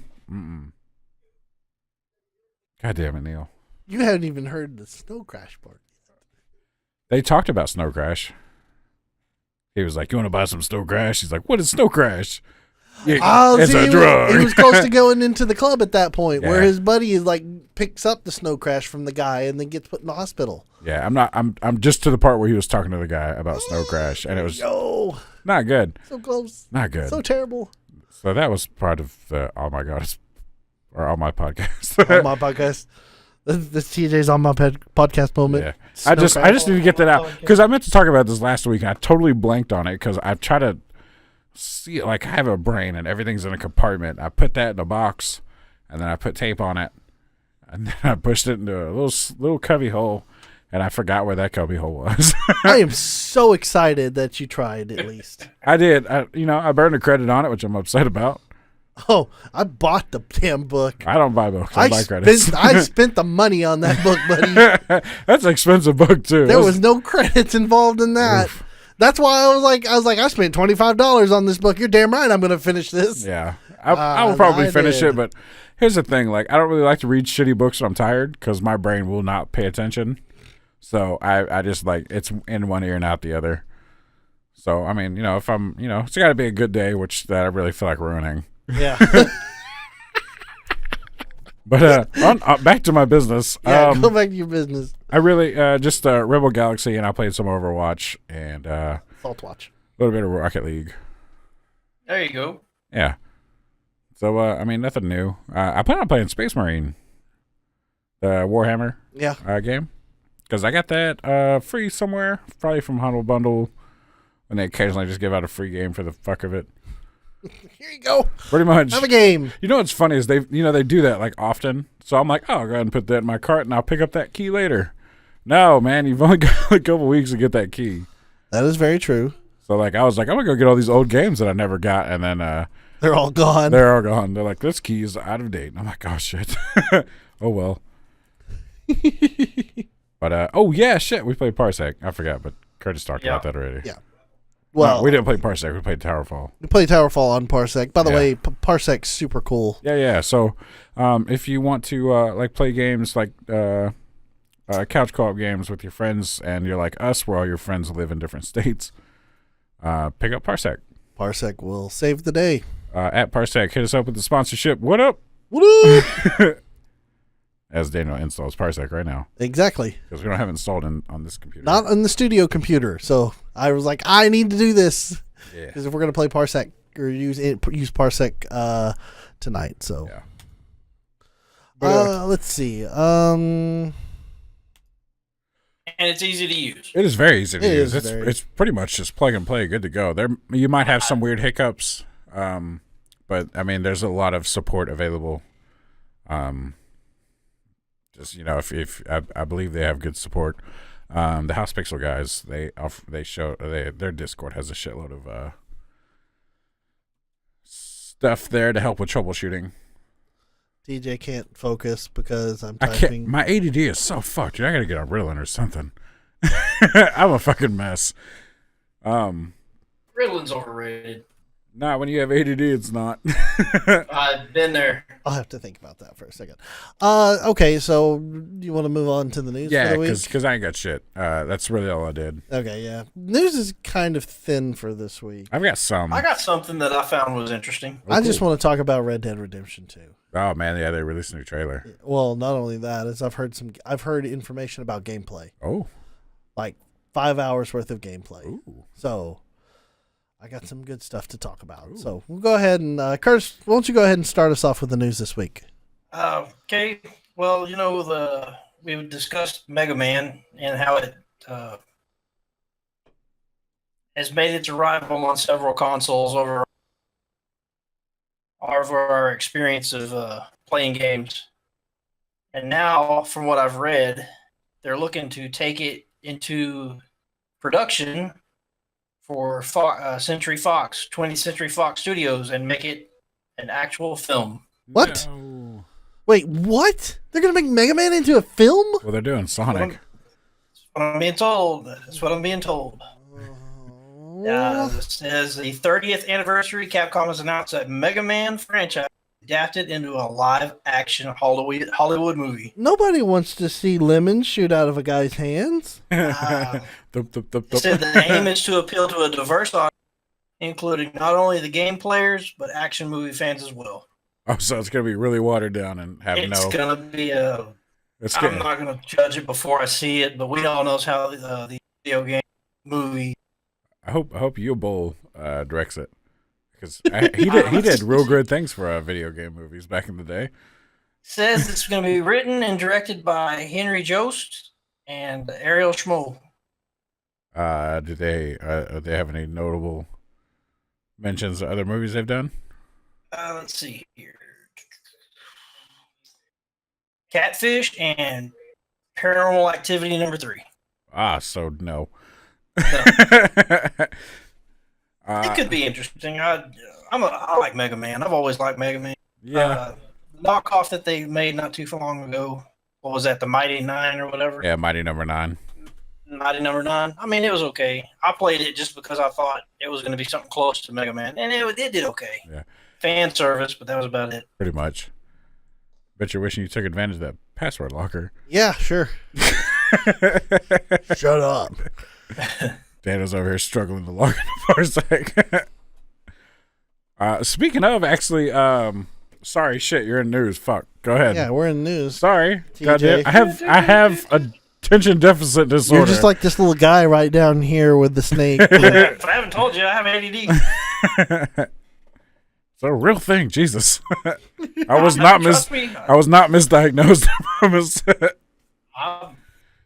Same way, man. I'm the same way. Yeah. I've just learned to control it a little bit. I have not. It's not been easy. Well, I have ADD and OCD, and they fight each other. I am just lazy. OCD says, "Hey, we need to do this." ADD says, "It can be done later." But I saw all that. I read an article on the Mega Man. Thought that was funny. That's what I was trying to find earlier when I was talking. Yeah. Could not come across it. And then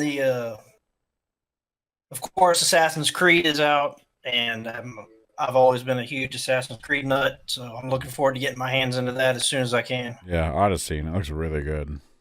It looks amazing. You can hang from Zeus's junk. Nice. Hey, everybody's got a thing, so. Not legit, man. I'm not lying. Like, you can be his piercing. Boy. I'm sorry. It should be. That's a whole nother topic. I killed the internet. Yeah, it died right now. That's my goal. I just died in your arms tonight. You know what I'm gonna do? I'm gonna do something different. Definitely something you said.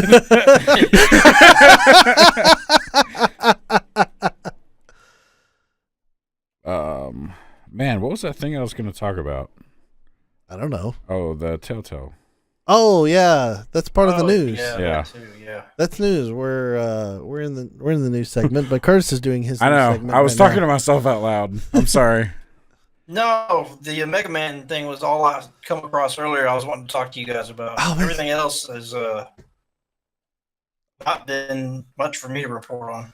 All right, we're off the tracks here for a second. Why a Mega Man movie?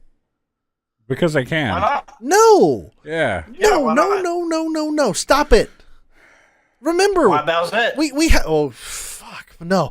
See, we've had this conversation before. We've had this conversation before, specifically with Spider-Man when it came out, and talk about the Marvel Cinematic Universe and saying, "Stop it, Marvel." No, Yeah. you've made the Spider-Man game. Nobody needs to, or not Marvel, but other video game reviewers. Stop it.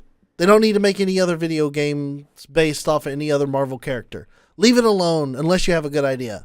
Quit forcing shit. Yeah. This is Speaking forcing of shit. forcing shit. This is forcing shit. Marvel Studios is rumored to have a Dark Avengers script. A Dark Avengers? Yep. I don't remember a Dark Avengers comic. I'm 100% sure there's a Dark Well, I'm Adventures. sure. I just don't remember it. I said Dark Adventures. Dark Adventures? I'm stupid. It's talking that they. It's a thing. I mean, if anything that's got anything to do with Marvel that they can get their hands in and money for it, they're going to push it. And, as long as Marvel's pretty good, they've done pretty good. At least their cinematic universe has been pretty good. So I'm, I'm Some of it's I'm, okay. I'm cautiously optimistic.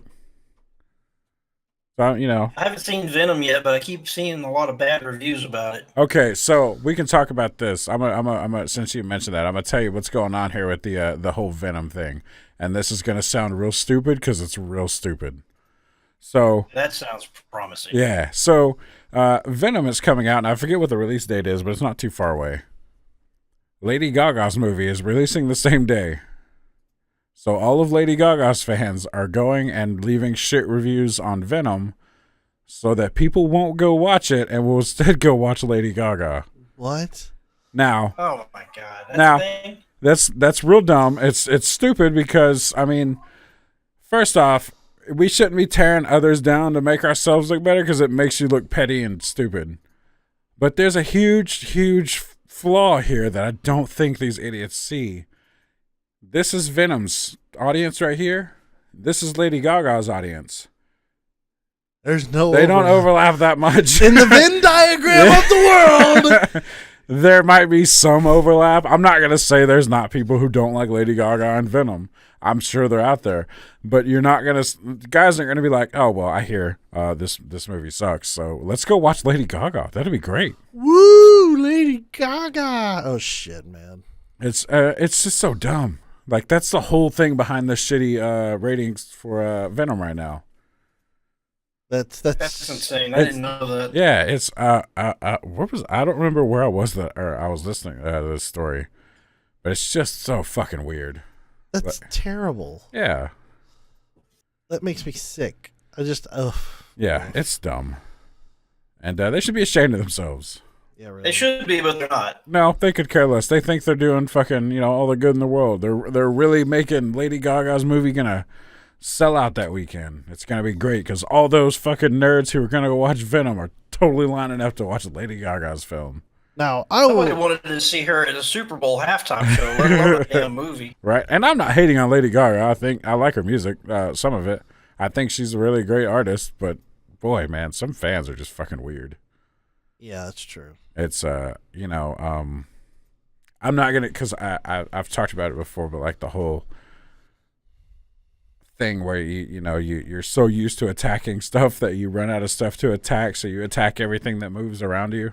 Yeah. And it just makes you look worse. Oh shit. Yeah. But what else was I talking about? Was I talking? No, you were talking. Fuck. Yeah, Carter's- I was talking, but I think we were all talking, so I'm good. I well, want to call that news. That's all the news. it's the news. It's the Dark Avengers. It's Lady Gaga. It's Yeah. Venom. Cool TJ? beans. Oh, right. So I just read that. I just brought this up. I saw it earlier, but I wasn't going to mention it. But now it's on my phone. A Nintendo patented a playable Game Boy phone case. Huh. Yeah. I don't know what it's for, but I don't know if they're actually going to use it for anything. But back in March, Nintendo filed a patent that hinted at a Game Boy receiving NES and SNES classic treatment. But it might just be a phone case that can play Game Boy games. Now that'd be interesting. That would be really cool. Oh, there's rumored new Switch hardware coming in 2019. Yeah, I read about that. I saw that too, and I was like, "You son of a bitch!" You now own 2 of them that will be obsolete. Yeah, I'm so pissed. So they're talking about possibly a better screen. Yeah, Using I don't know if it's OLED or probably OLEDs. yeah, or AMOLED maybe. But probably a newer screen from newer phones. Probably just some updated small hardware. Hopefully make it run a bit better. Get better frames out of it, frame rate. So mad. Yeah, because there are a few games where it really struggles when it shouldn't. Now it's gonna be like called the Switch Plus, and I'm gonna be like, "You fuckers." Or the new Nintendo Switch. No Nintendo. Yeah. It's time for the new Nintendo Switch. We were gonna put a better screen in it, but Switch we put Yeah. it through. It's gonna be the Switch 3DS. Switch 3DS U. The new Nintendo Switch 3DS Yeah. U. Oh boy. Yeah. You fucking just pile on the acronyms. Just hate yourself even more. Yeah. Let's see. Couple things for Overwatch. The Halloween stuff is starting the 9th, so a couple days, probably about the time this episode comes out. Should be 2 days from now Yeah. when it comes out. Yeah. So They've already released a skin for Moira, which I know a lot of people are stoked about because Moira doesn't have any good skins. Like, she's got her base set, but honestly, all her skins suck. Just from a personal standpoint, like, I've seen all her skins. I'm like, I don't really want to play this character, so I'm not invested in any of her skins. She has one that's kind of a Kiss-esque skin. She kind of looks like Star Child. So, I mean, that's kind of cool. But other than that, it's just kind of lackluster. But this new skin is dope. Like, it's really badass. And their Halloween skins are generally really good. But they also are selling May. You know of May? She's the snow character, the ice bitch. Yeah, ice bitch. That everyone hates. Go ice bitch. Ice bitch. She is her little backpack is called Snowball. And that's what she uses for Ultimate Throws It Out. Cast Blizzard. Sorry, it was stupid. Continue. But anyways, they're selling Snowball, and it floats, and it charges your phone. What? Yeah, somehow. I didn't read the article all the way. But yeah, it's got a USB port in the base to allow you to charge your cell phone with the robot's energy. How much Snowball powered May's tech in her short. So in her short, he went down into his little base, and it charged her stuff long enough for her to send out an SOS or whatever she did. You can do that with the you thing. can charge your own phone and send out your own SOS. Yeah. Like, my life has no meaning. Help me. But apparently it's pretty high quality, and like all the Blizzard statues, they're expensive as fuck. It's $175. Yeah. But it floats. That's dope. Magnets. Yeah. How do they work? No one knows. Tide goes in, tide goes out. Magic. No one knows. But I think it's really cool. Like, if you're a not Star Wars, damn it. I pulled a Matt. Star Child. If you're an Overwatch fan and like you really like you have the disposable income, like I would really love to buy the Diva Mech statue. That's $400. But it's $400. Does it transform? Nope. Fuck. It's just a really, really, really high quality hand painted statue. It's big, but the thing is that exactly it's $400. And could I spend it? Yeah. Should I? No. Like, at least not right now. I went on vacation 2 weeks ago. I still haven't recovered. Or 2 months ago. Fuck, it feels like. But if that's your thing, collecting Overwatch shit, or you just want some really cool thing, and if you got that Overwatch fan, that's the fucking thing to get, man. It's pretty dope, especially if they like May. Merry Christmas. Yeah. Let's see. We talked about fucking Snowball. That has different meanings depending on this context. Simpsons cat. Nope, that's not what I was referring to. I feel like you were trying to bail me out, but I'm not going to let you. I'm not going to say it. I'm not going to say it. We're going to move along from what I was. Moving along. Let's see here. Oh, Anthem. Mm-hmm. Polygon released. I heard nothing about that. Yeah, Polygon released an article, kind of going into detail about the four classes, which are pretty cool. Just reading about them, you have the Ranger, Colossus, Storm, and Interceptor. Ranger is your starter class. It's your Soldier 76. Yeah, just all around good at this, not great at everything. Type of character. Then you have and all of them have really cool abilities. They're all individual abilities. Every class is viable throughout the game. You're not gonna be like, oh, nobody needs the Ranger. We don't need him. We got fucking Colossus. But Colossus is your giant metal guy tank. He's dual role. It's your heavy tank and also heavy artillery. So I think the way the game is gonna have is like you have your characters and they can do two different things. Like you can have two different builds. Like you can have your Colossus is going to be heavy artillery, ranged, sniper or not sniper, but mortar rounds, stuff like that, or can be up close doing melee and tanking damage. Mm-hmm. Then you have your Storm character, which is your mage. Basically, your mage class will be casting magic type spells I love that you typed in Storm. This is what I meant to do. I was gonna say white-haired Halle Berry floating in the air. It's gonna you're just Halle Berry. That's what you are. It's just Halle Berry floating in the air. You're a Halle Berry mech. I was gonna do the frog line, but now I can't do it without laughing. I'm gonna buy it just for that. But that's pretty much it. Yep, it's all X-Men. It's all X-Men. When you said this, like you're like Ranger and Colossus and Storm, I'm like, wait a minute, what? But Storm is gonna be your mage class basically. And the cool thing is they fly, hover, to keep them from danger. Because they're, any mage in any game is your glass cannon. Somebody really watched too much X-Men when they were coming up with these I literally think so, because that's kind of what I was thinking. I was like, so it's kind of like Storm. Like, we're running out of fucking ideas. Oh, I got an idea. But I mean, I just watched X-Men. That may have been because they hover, keep them out of combat. And the cool thing I like about this is, as they hover, they can hover above the battlefield and kind of give you an Overwatch, like here's tactical information to the team. Yep, there you go, Riders of the Storm. Throwback for Curtis, but I don't think he heard. I got it. And then your Interceptor class is going to be like your Rogue. It can either be a fast in and out melee type character, or your sniper type character. They haven't released any info on the Interceptor class though. Okay. But I'm probably gonna get the game, just because, despite the cringy ass E3 stuff, it does look like it's gonna be a pretty cool game, and I really like BioWare. I'll reserve judgment. Yeah. I wanna see the game first before I partake. Yeah.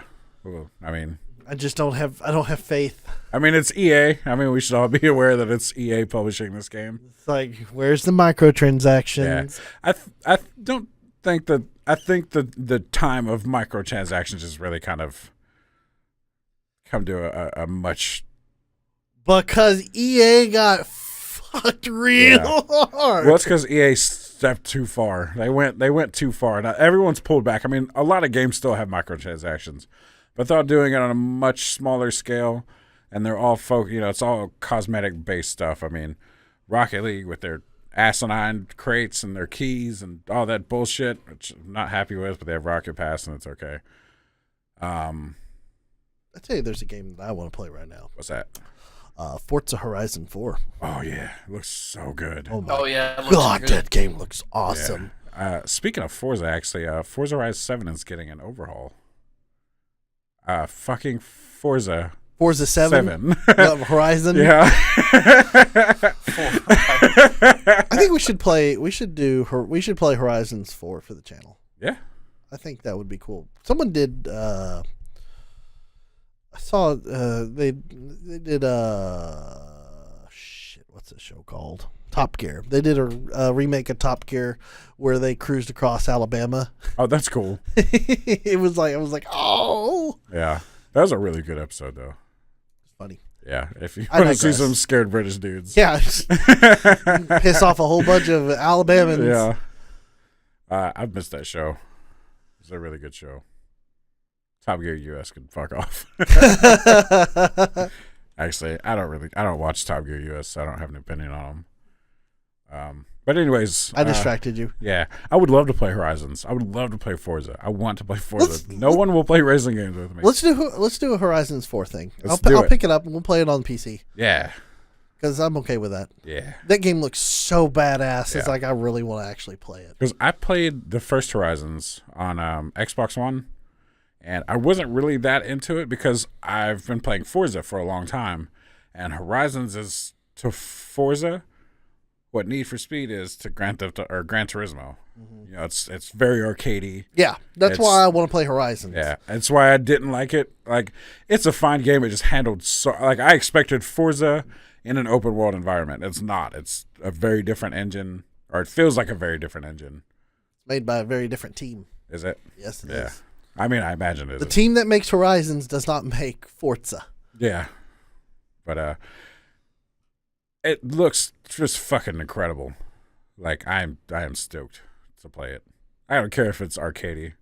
It's fine. Good. Yeah. Plus the seasons thing is what I'm excited about. So yeah, if you're looking for a great racing game, Forza Horizons 4 is it out now? It should be. Yeah, I believe it's actually out right now. Yeah, and also Forza 7 is good. I have it. That's great. I wish someone would remake. Oh yeah, it's out. Yeah, it released Tuesday this week. Nice. Oh, so pretty. Yep. Photorealistic mode, man.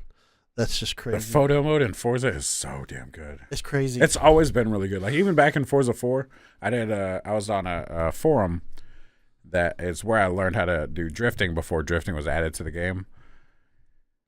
And they had photo competitions. And that's where I learned how to do photography in Forza, which actually helped translate to actual photography because it has a lot of the same mechanics. Right. And I mean, obviously, I'm not gonna be taking pictures of supercars paused on a racetrack, but it's so good, man. I legit like I haven't played Gran Turismo since A-Spec. Yeah. And honestly, what the hell happened to Gran Turismo? I don't know, man. Man, Gran Turismo used to be so good. Yeah. I can't say anything because I haven't played it since A-Spec, and A-Spec was good. It just where they lost me was when they got rid of the used cars.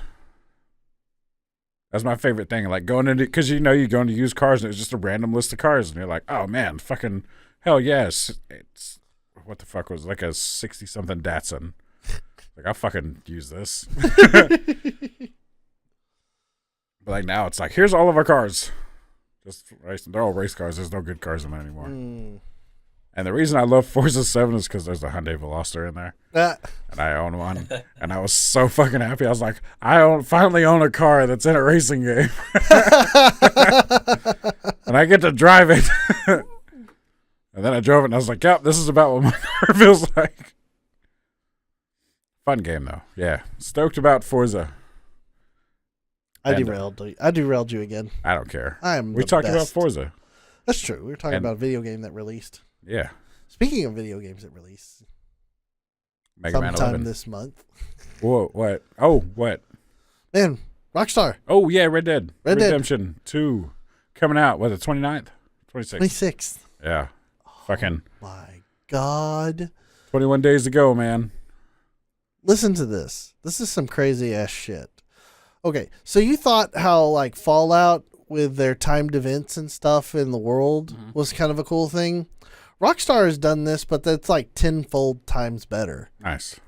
So you can actually legitimately have your character riding down the street. You look over at a guy. Maybe there's a guy on the side of the road shoeing a horse. Okay? Now you got a choice.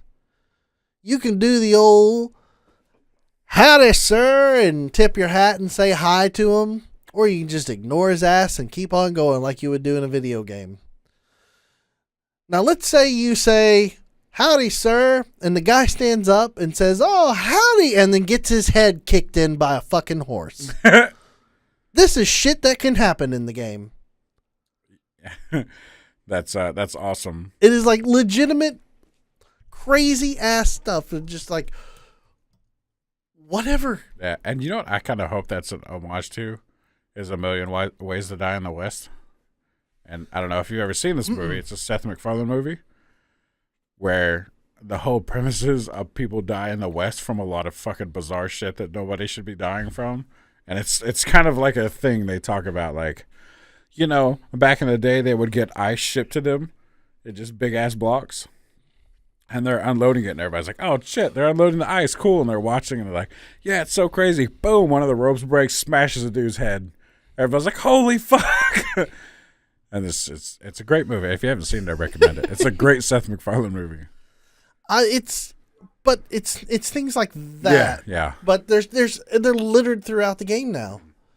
Your actions could result in somebody else dying or not. Yeah. And now here's another thing.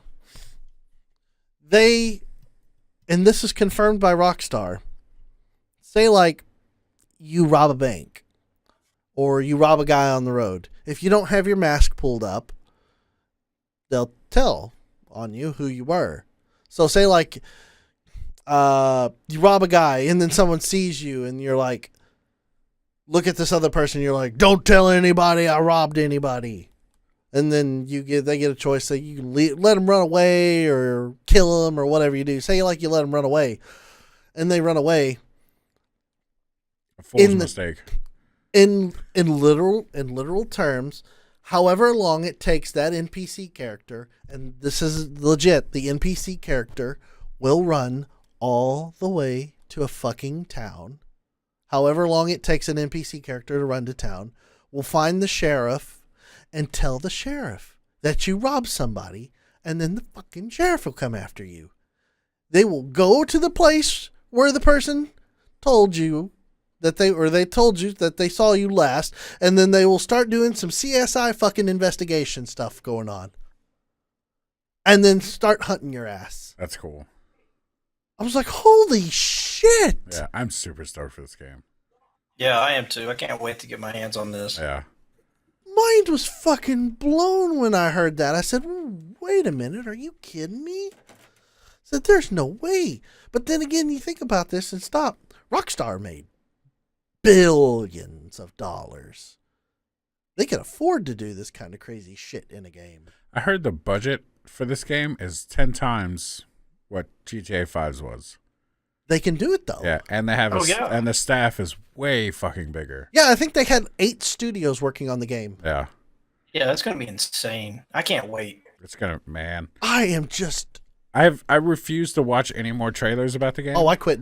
I watched one and that was it. I'm like, no. That first one to come out, yeah. I was like, that's all I need to see. It can't get any worse than this. It can only get better. It's like, it is so insane. Yeah. I am so excited to play this on the PlayStation. I'm going to have to go buy a PlayStation. Why? So I can play it. Well, you can play it on the Xbox. Oh. It's on the Xbox. Oh. Really? Yeah. Yeah, I'm getting it. Yeah, Curse is getting it. Huh. Eventually, but I'm getting it. I'm playing it on the PlayStation because I have a PS4 Pro now because I want 4K. You have to buy an Xbox One. And 2, well, I'm not going to buy an Xbox One X. That's pipe dream and shit right there. I shouldn't. I was like, no. You got a Pro though. You don't need I got a Pro. A 1X. I don't need a 1X. But 2, it's I played the first Red Dead on PlayStation, so therefore I want to stay true to my colors. I don't want to play it on anything. I want it to be on fucking PC. But no. Fish in one hand, shit in the other. Well, the thing is, I was going to say the shitty thing is, like, right now on GTA Online, they have a lot of cross-promotion for Red Dead. You know, you do a bunch of stuff, and it's like, I think you get a Tomahawk right now. Yeah.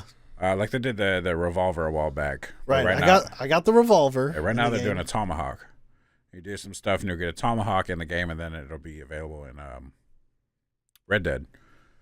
And at first I was like, why the fuck are they gonna do cross? But they're not. They're doing it through their through Rockstar socials. Yeah, through the Rockstar social. Yeah. Yep. So as long as you got your accounts linked, even from your Xbox linked to social and your PlayStation linked to social, all that will transfer. Which is good. Which is how I had John Marston as my father in GTA when I had played it on the PlayStation. Yeah.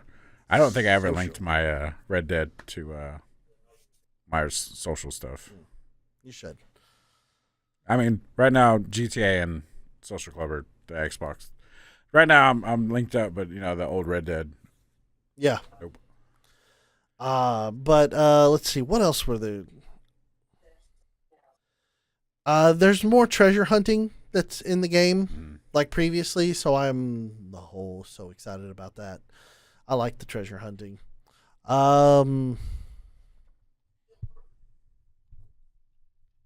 Man, what else? I think I was really just blown away when they were they're talking about these dynamic world events. Yeah. That they put in. Like, here's an interesting one that they were talking about. The way that the game will work now is one of the reviewers was talking about how they were playing the game, and they saw up on a hill a tent and a little campfire.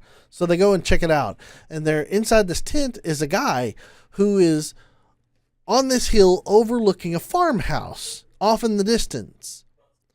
And you talk to this guy, And the guy is sitting there going, "Oh yeah, well," he goes, "Well, yeah, I'm kind of stalking this woman. She lives alone in that farmhouse down there." And he admits to it. And then the reviewer ended up killing the stalker guy. But the way the game works, it sits there and goes, it wrote in his journal, "Hey, there's a farmhouse near here with a woman that lives alone. This is an easy target to rob." Oh, wow. So it's like gives you this weird, crazy shit that you wouldn't expect. Yeah. Like, here's a place that you can go rob. Like, what? That's weird. I was like, holy crap. I would, obviously you would kill that guy because you're like, oh, well, he's probably going to do, if I ignore this character, I'm going to come back and that woman's going to be dead. So I'm going to kill this dude now. And the game's like, well, I guess you want to rob her and kill her. It's like, that's not what I had planned, but all right. there is so much additional, just so much dynamicness into the game. Yeah. I'm so excited. I hope that there's just enough things that are dynamic that it's not overbearing to where it's like a distraction slams into you every 5 seconds, Yeah. but just enough to make you go, ooh. Yeah. And see, they've like been moving in that direction a lot. Like Grand Theft Auto 4 had that where they popped up on the mini map. You'd go over there and you'd have just a weird little side thing with some characters, and I thought that was really cool. And then Grand Theft Auto 5 did that too, to a bigger degree, where you would just have random ass shit happen, and that was fun. So I guess this is sort of like the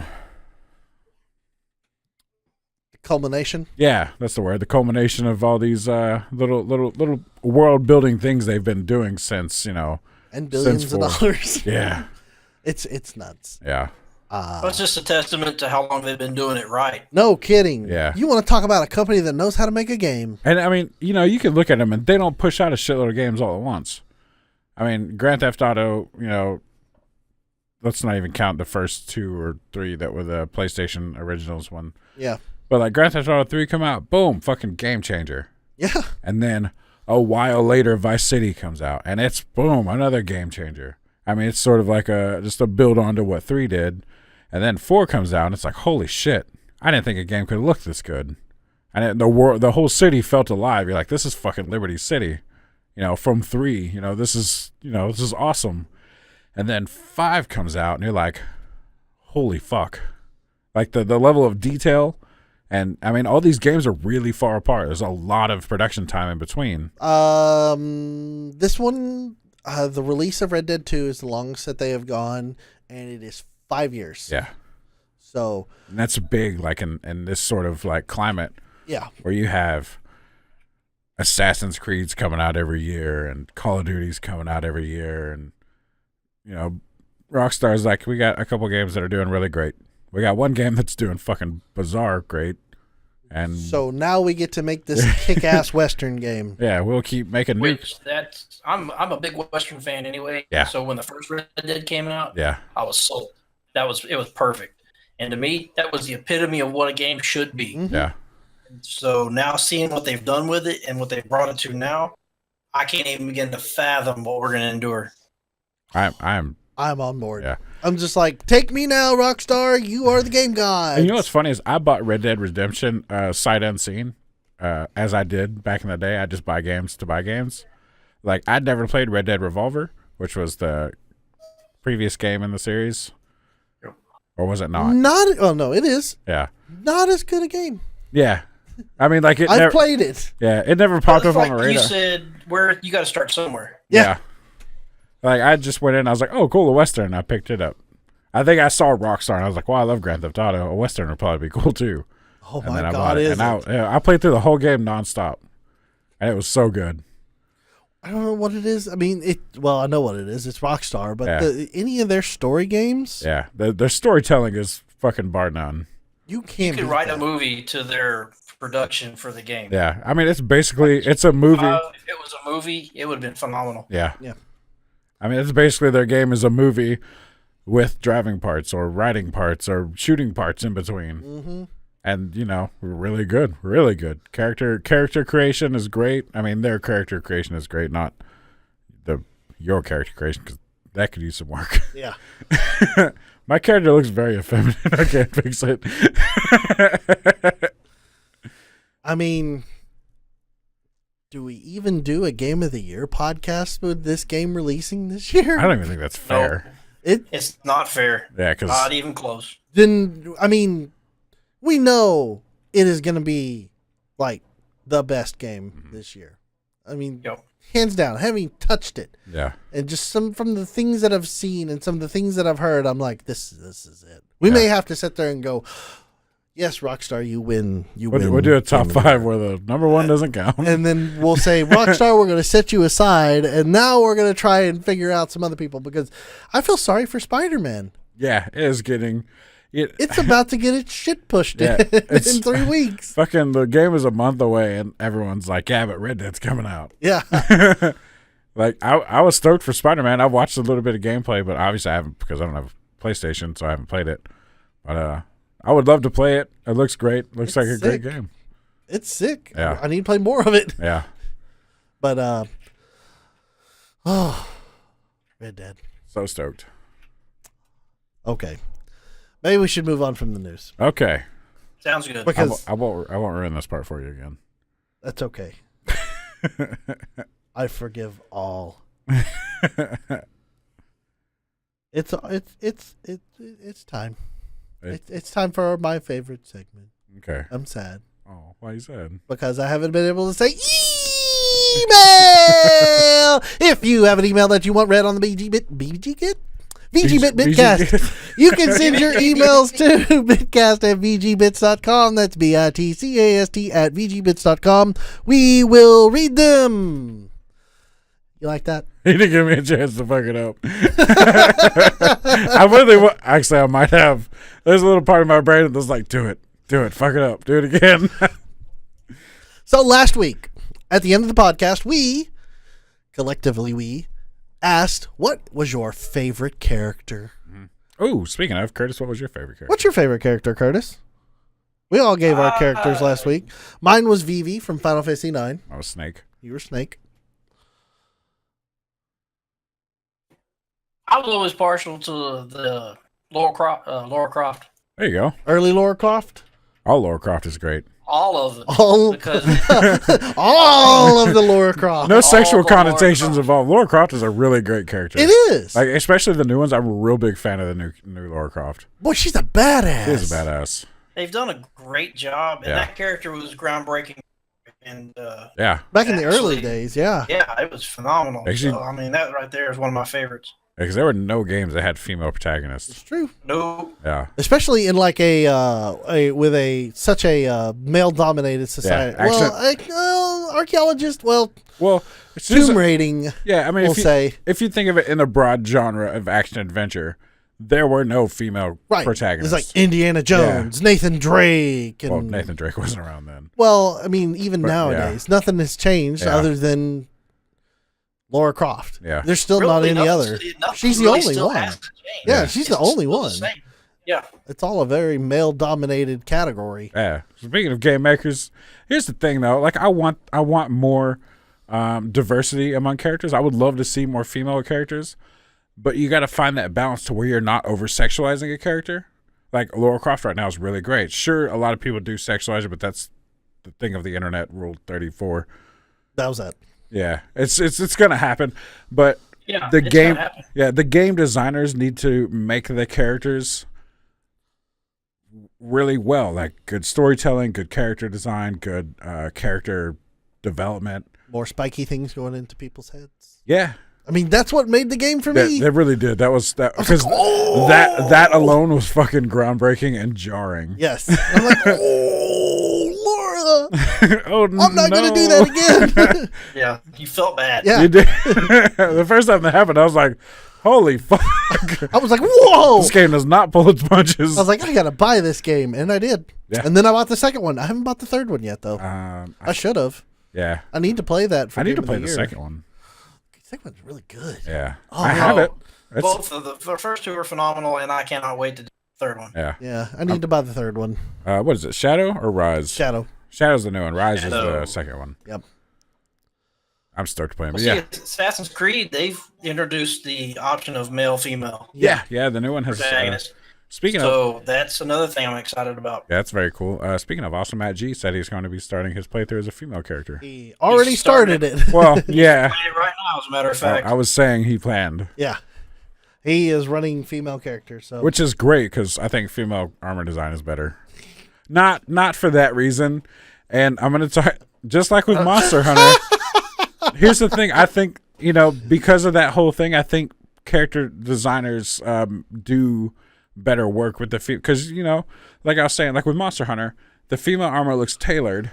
The male armor looks like they bought it off the rack at Walmart. It's just, it doesn't fit right. But, the female armor, a lot of the armor is not, exposed skin. It looks like armor. I mean, there's some that's unavoidable in any game. But it's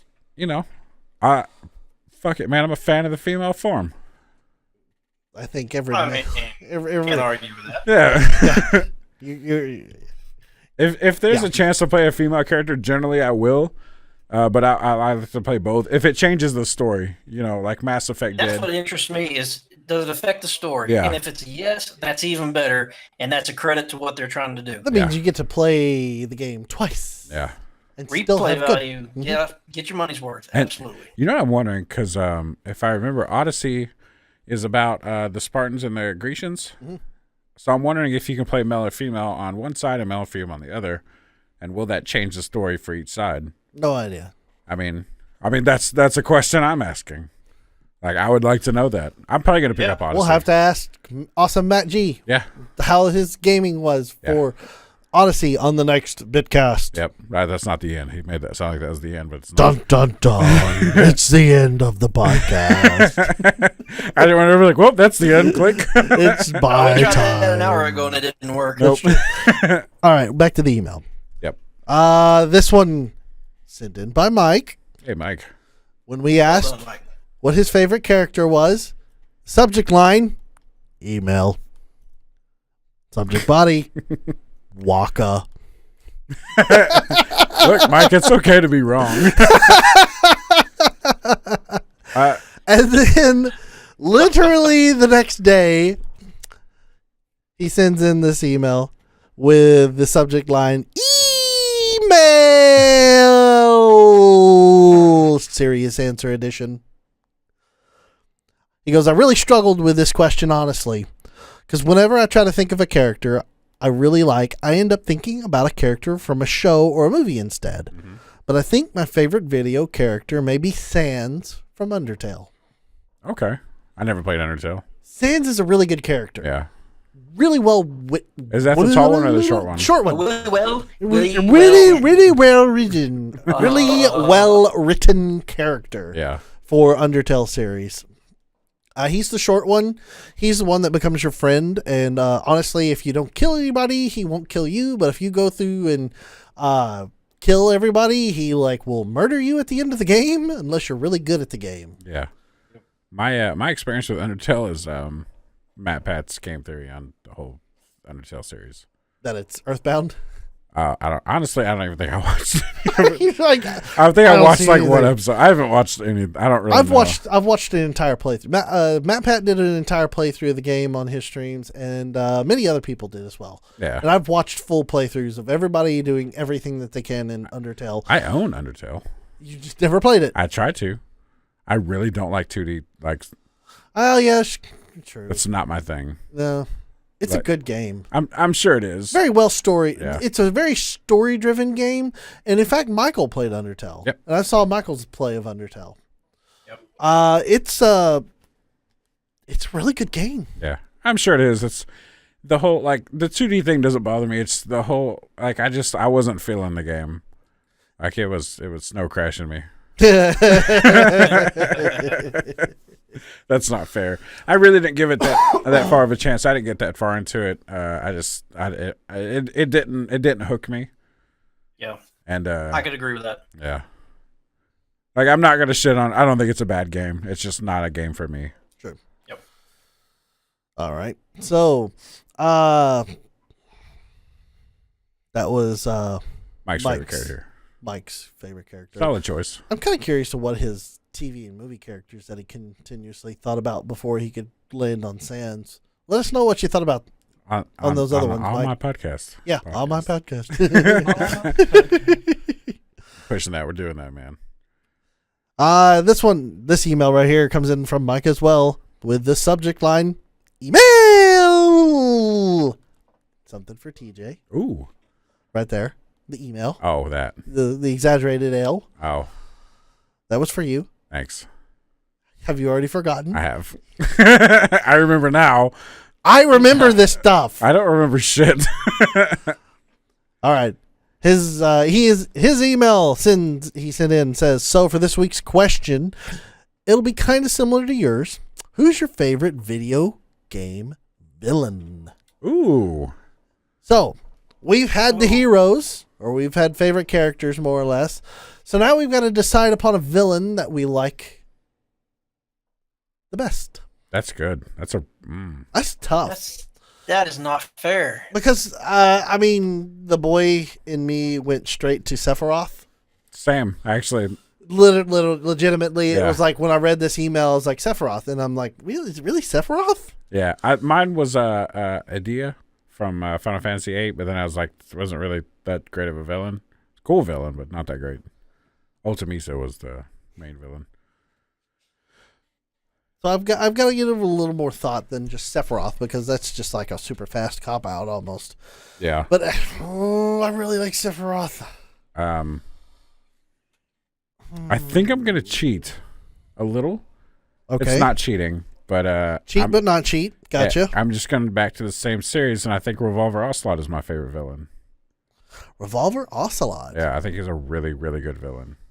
Ooh, I kind of like Revolver Ocelot. Yeah. Like, he is unlikable and likable at the same time. You know what I mean? And you see a lot more of him. Like, you see him in the past in 5 and how much he adores Big Boss. Yeah. And what the hell is the other one? Snake Eater. Yeah. He was in that one. And then you see him an older dude and one. You know what I mean? Like, you've seen his whole age from young guy to old guy. Mm-hmm. And he's just a really well-written character, I think. Like, probably not the best villain out there, but I think it's probably one of my favorite. And not going for the easy answer like Sephiroth. I'm not saying Sephiroth is the easy answer. Well, it's the quickest answer that, like, Sephiroth really popped in my head the first time you said favorite villain. I was like, oh, Sephiroth or Adia or Ultimisa. Well, I mean, Sephiroth is such an iconic villain. Yeah. I mean, when you sit there and stop and think about Sephiroth, it's like, okay, well, here comes freaking One Wing Angel. Oh my god! And then he's like, throws off the top of his clothes, and his like clothes are hanging down there, and he's all like, "I'm muscly Sephiroth. You're dying." We talk about how great Advent Children was. Fucking amazing fight scene. It was great. Yeah. Oh my god, I love Advent Children. Yeah. Way better than Spirits Within. What the hell was Spirit? What was all about Spirits Within? I had nothing to do with Final Fantasy. I bought it and I actually went and saw it in theater too. It's not a bad movie. It just it's okay, but it's like here comes the spirit thing, and sucks your spirit away, and you go with it. Yep, it was very weird. Yeah, it was like, who was on drugs when they came up with this? I think they just tied Final Fantasy to. They could just call it Spirits Within. It would have been an okay movie. Yeah, sure. Why not? Anyways, back to the question. Back to the question at hand. Curtis, did you come up with anything? He's got me torn. That's I was kind of unprepared for that. That's not fair. Well, that was the point of this one. I understand that. I've always been a really big fan of Portal, so I would say GLaDOS. Oh, GLaDOS is really good. Ooh, that's such a good character. Really good, yeah. Well written. Well done. Very passive aggressive. Yeah. But on the other side of that, being very calm and collective, I'd have to say there's a 50-50 split between GLaDOS and the Joker. Oh, yeah. Very outgoing, very chaotic, very unpredictable. So I can't pick between those two. Tom Nook considered a villain? Could be. Tom Nook. Could be. Tom Nook the crook. I think he's the villain of adulthood. Sorry. I couldn't help myself. Take it to the Google. No, there's a couple that have kind of crept into my mind outside of Sephiroth. One was Eggman Yeah, Eggman. and Dr. Wily. Wait, Dr. Wily's a bad guy? Not Dr. Light, Dr. Wily. I don't know. I never played Mega Man. What? Yeah, none of the games. I never liked Mega Man. Oh, well, I'm sorry. Not Dr. Wily is the bad guy in Mega Man. I thought that was Dr. Eggman. No, that's Sonic. Dr. Robot. What do we get? Oh, we're talking about Robotnik Mega and Eggman are the same guy. Man. Sorry. There's Mecha Hitler. There's always Mecha Hitler. Hey, that was a good villain. Neocortex. Decent villain. Carmen Sandiego. There you go. Was she? Carmen. Was she the bad guy? She's the bad guy. She's the bad guy in Where in the World is Carmen Sandiego? I used to play that game all the time in school. That was a fun game. It was a good game. Why isn't there more Carmen Sandiego games? Relevance? Oh, LeChuck. Oh, yeah, there you go. Okay, yeah. LeChuck. Somebody out there screaming at their computer because we haven't mentioned. It's probably Michael. Probably. Probably right. LeChuck. You know what? You know what? I'm going to. Thanks, Curtis. I'm actually going to have to go with LeChuck because the Monkey Island series, I'm talking Also about phenomenal. the first, second, and third original Yeah. Monkey Island series. Unbelievable text adventure game. Yeah, Space Pirate LeChuck. I Just kidding. want to be LeChuck. Yeah. Zombie pirate, ghost pirate, LeChuck. Great game. If nobody's ever played it, Monkey Island series is really good. It's on Steam. Go buy it. It's Yeah. like cheap. Yeah. They let you use new graphics and the old retro graphics. Very cool. And if you can get your hands on Curse of Monkey Island, that's the best one. Yeah. Michael would agree with that. I've never played any of the games, but Michael has showed me so much of them that I've probably played enough of them. Curse I of like it, yeah. Man, Yeah. insult sword fighting, Yeah. perfect. So yeah, LeChuck.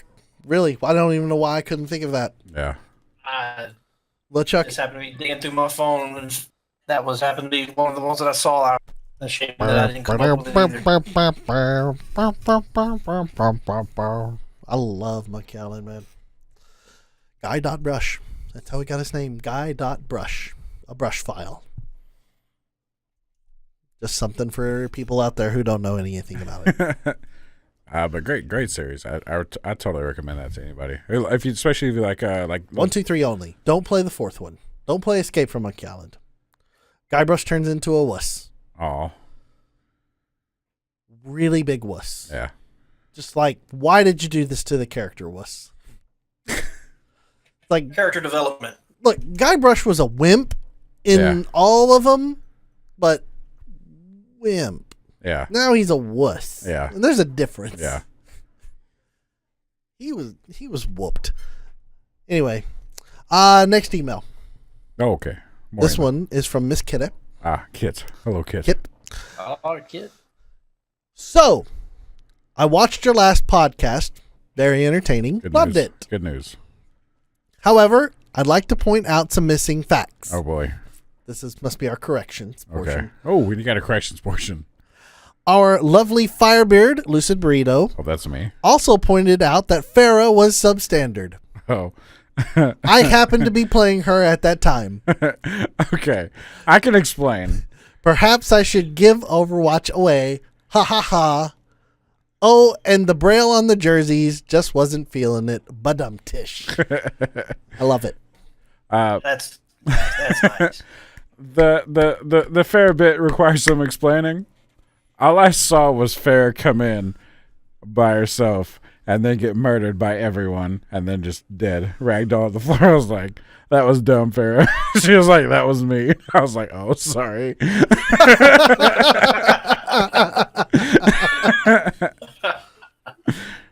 Oh. Ouch. Sorry. Ouch. Sorry, I'm a shit talking teammate. That's all. That's what you're for, though. I am. Salty asshole. Salty. All right.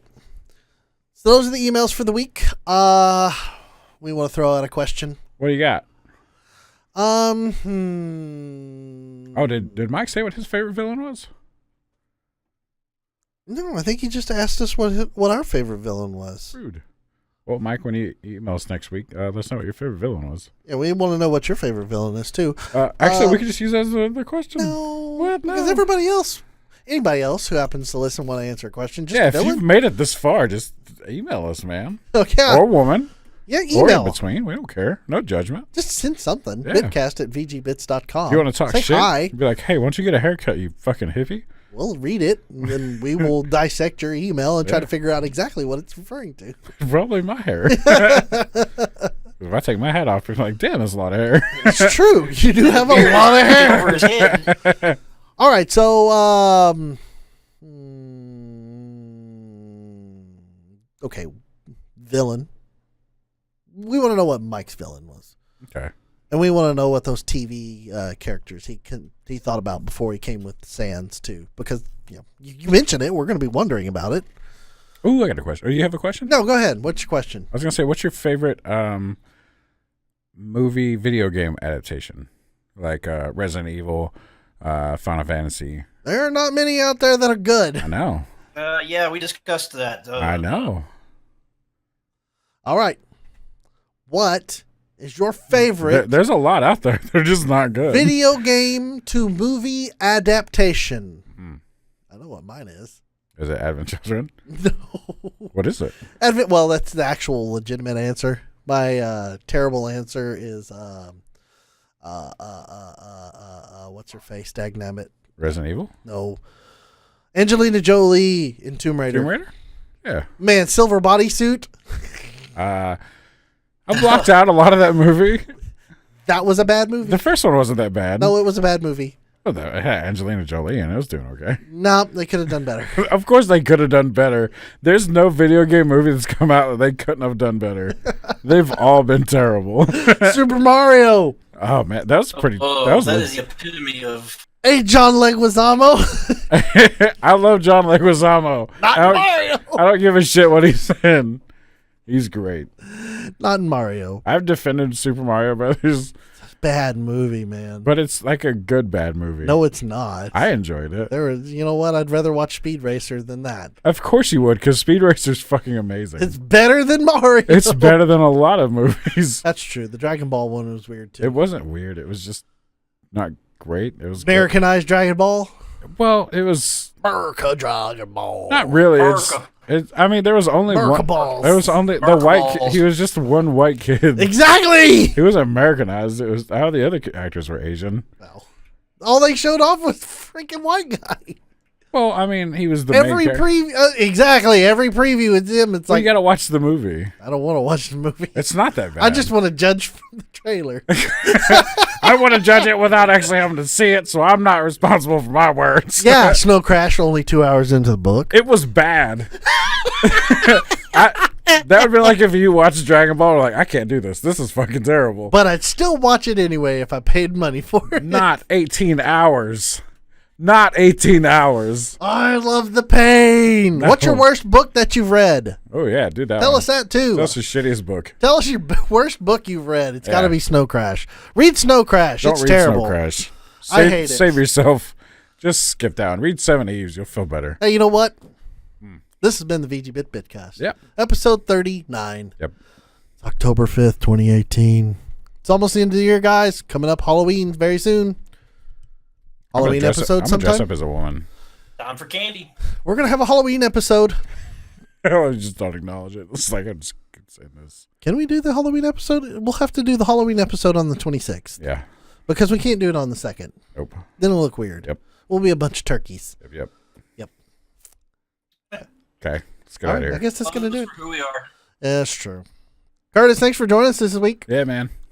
Glad I made it. We are so excited that you have been. Now we're going to have you in even more content now because we're never letting you go. Unless your wife tells you that you can't play, then we have to let you go.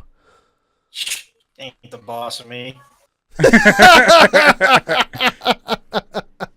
TJ, again, as always. Hey, you're welcome. It's a pleasure being here. It is always a blast. Yeah. And of course, you, the viewer, the listener, Thank you so much. the people who actually like us for You stuck around being this funny. long. Kudos to you. Hey, if you stuck around this long, I'll give you a free game. There you go. That's not true. I just suddenly there's gonna be like 60 new viewers on this. We're like, oh no. TJ's giving away free games.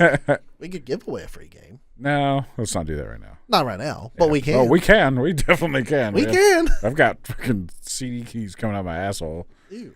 Yeah. Were you using Lefty for that? What? That's a callback. We'll see you next time on the Bitcast. Bye. Bye.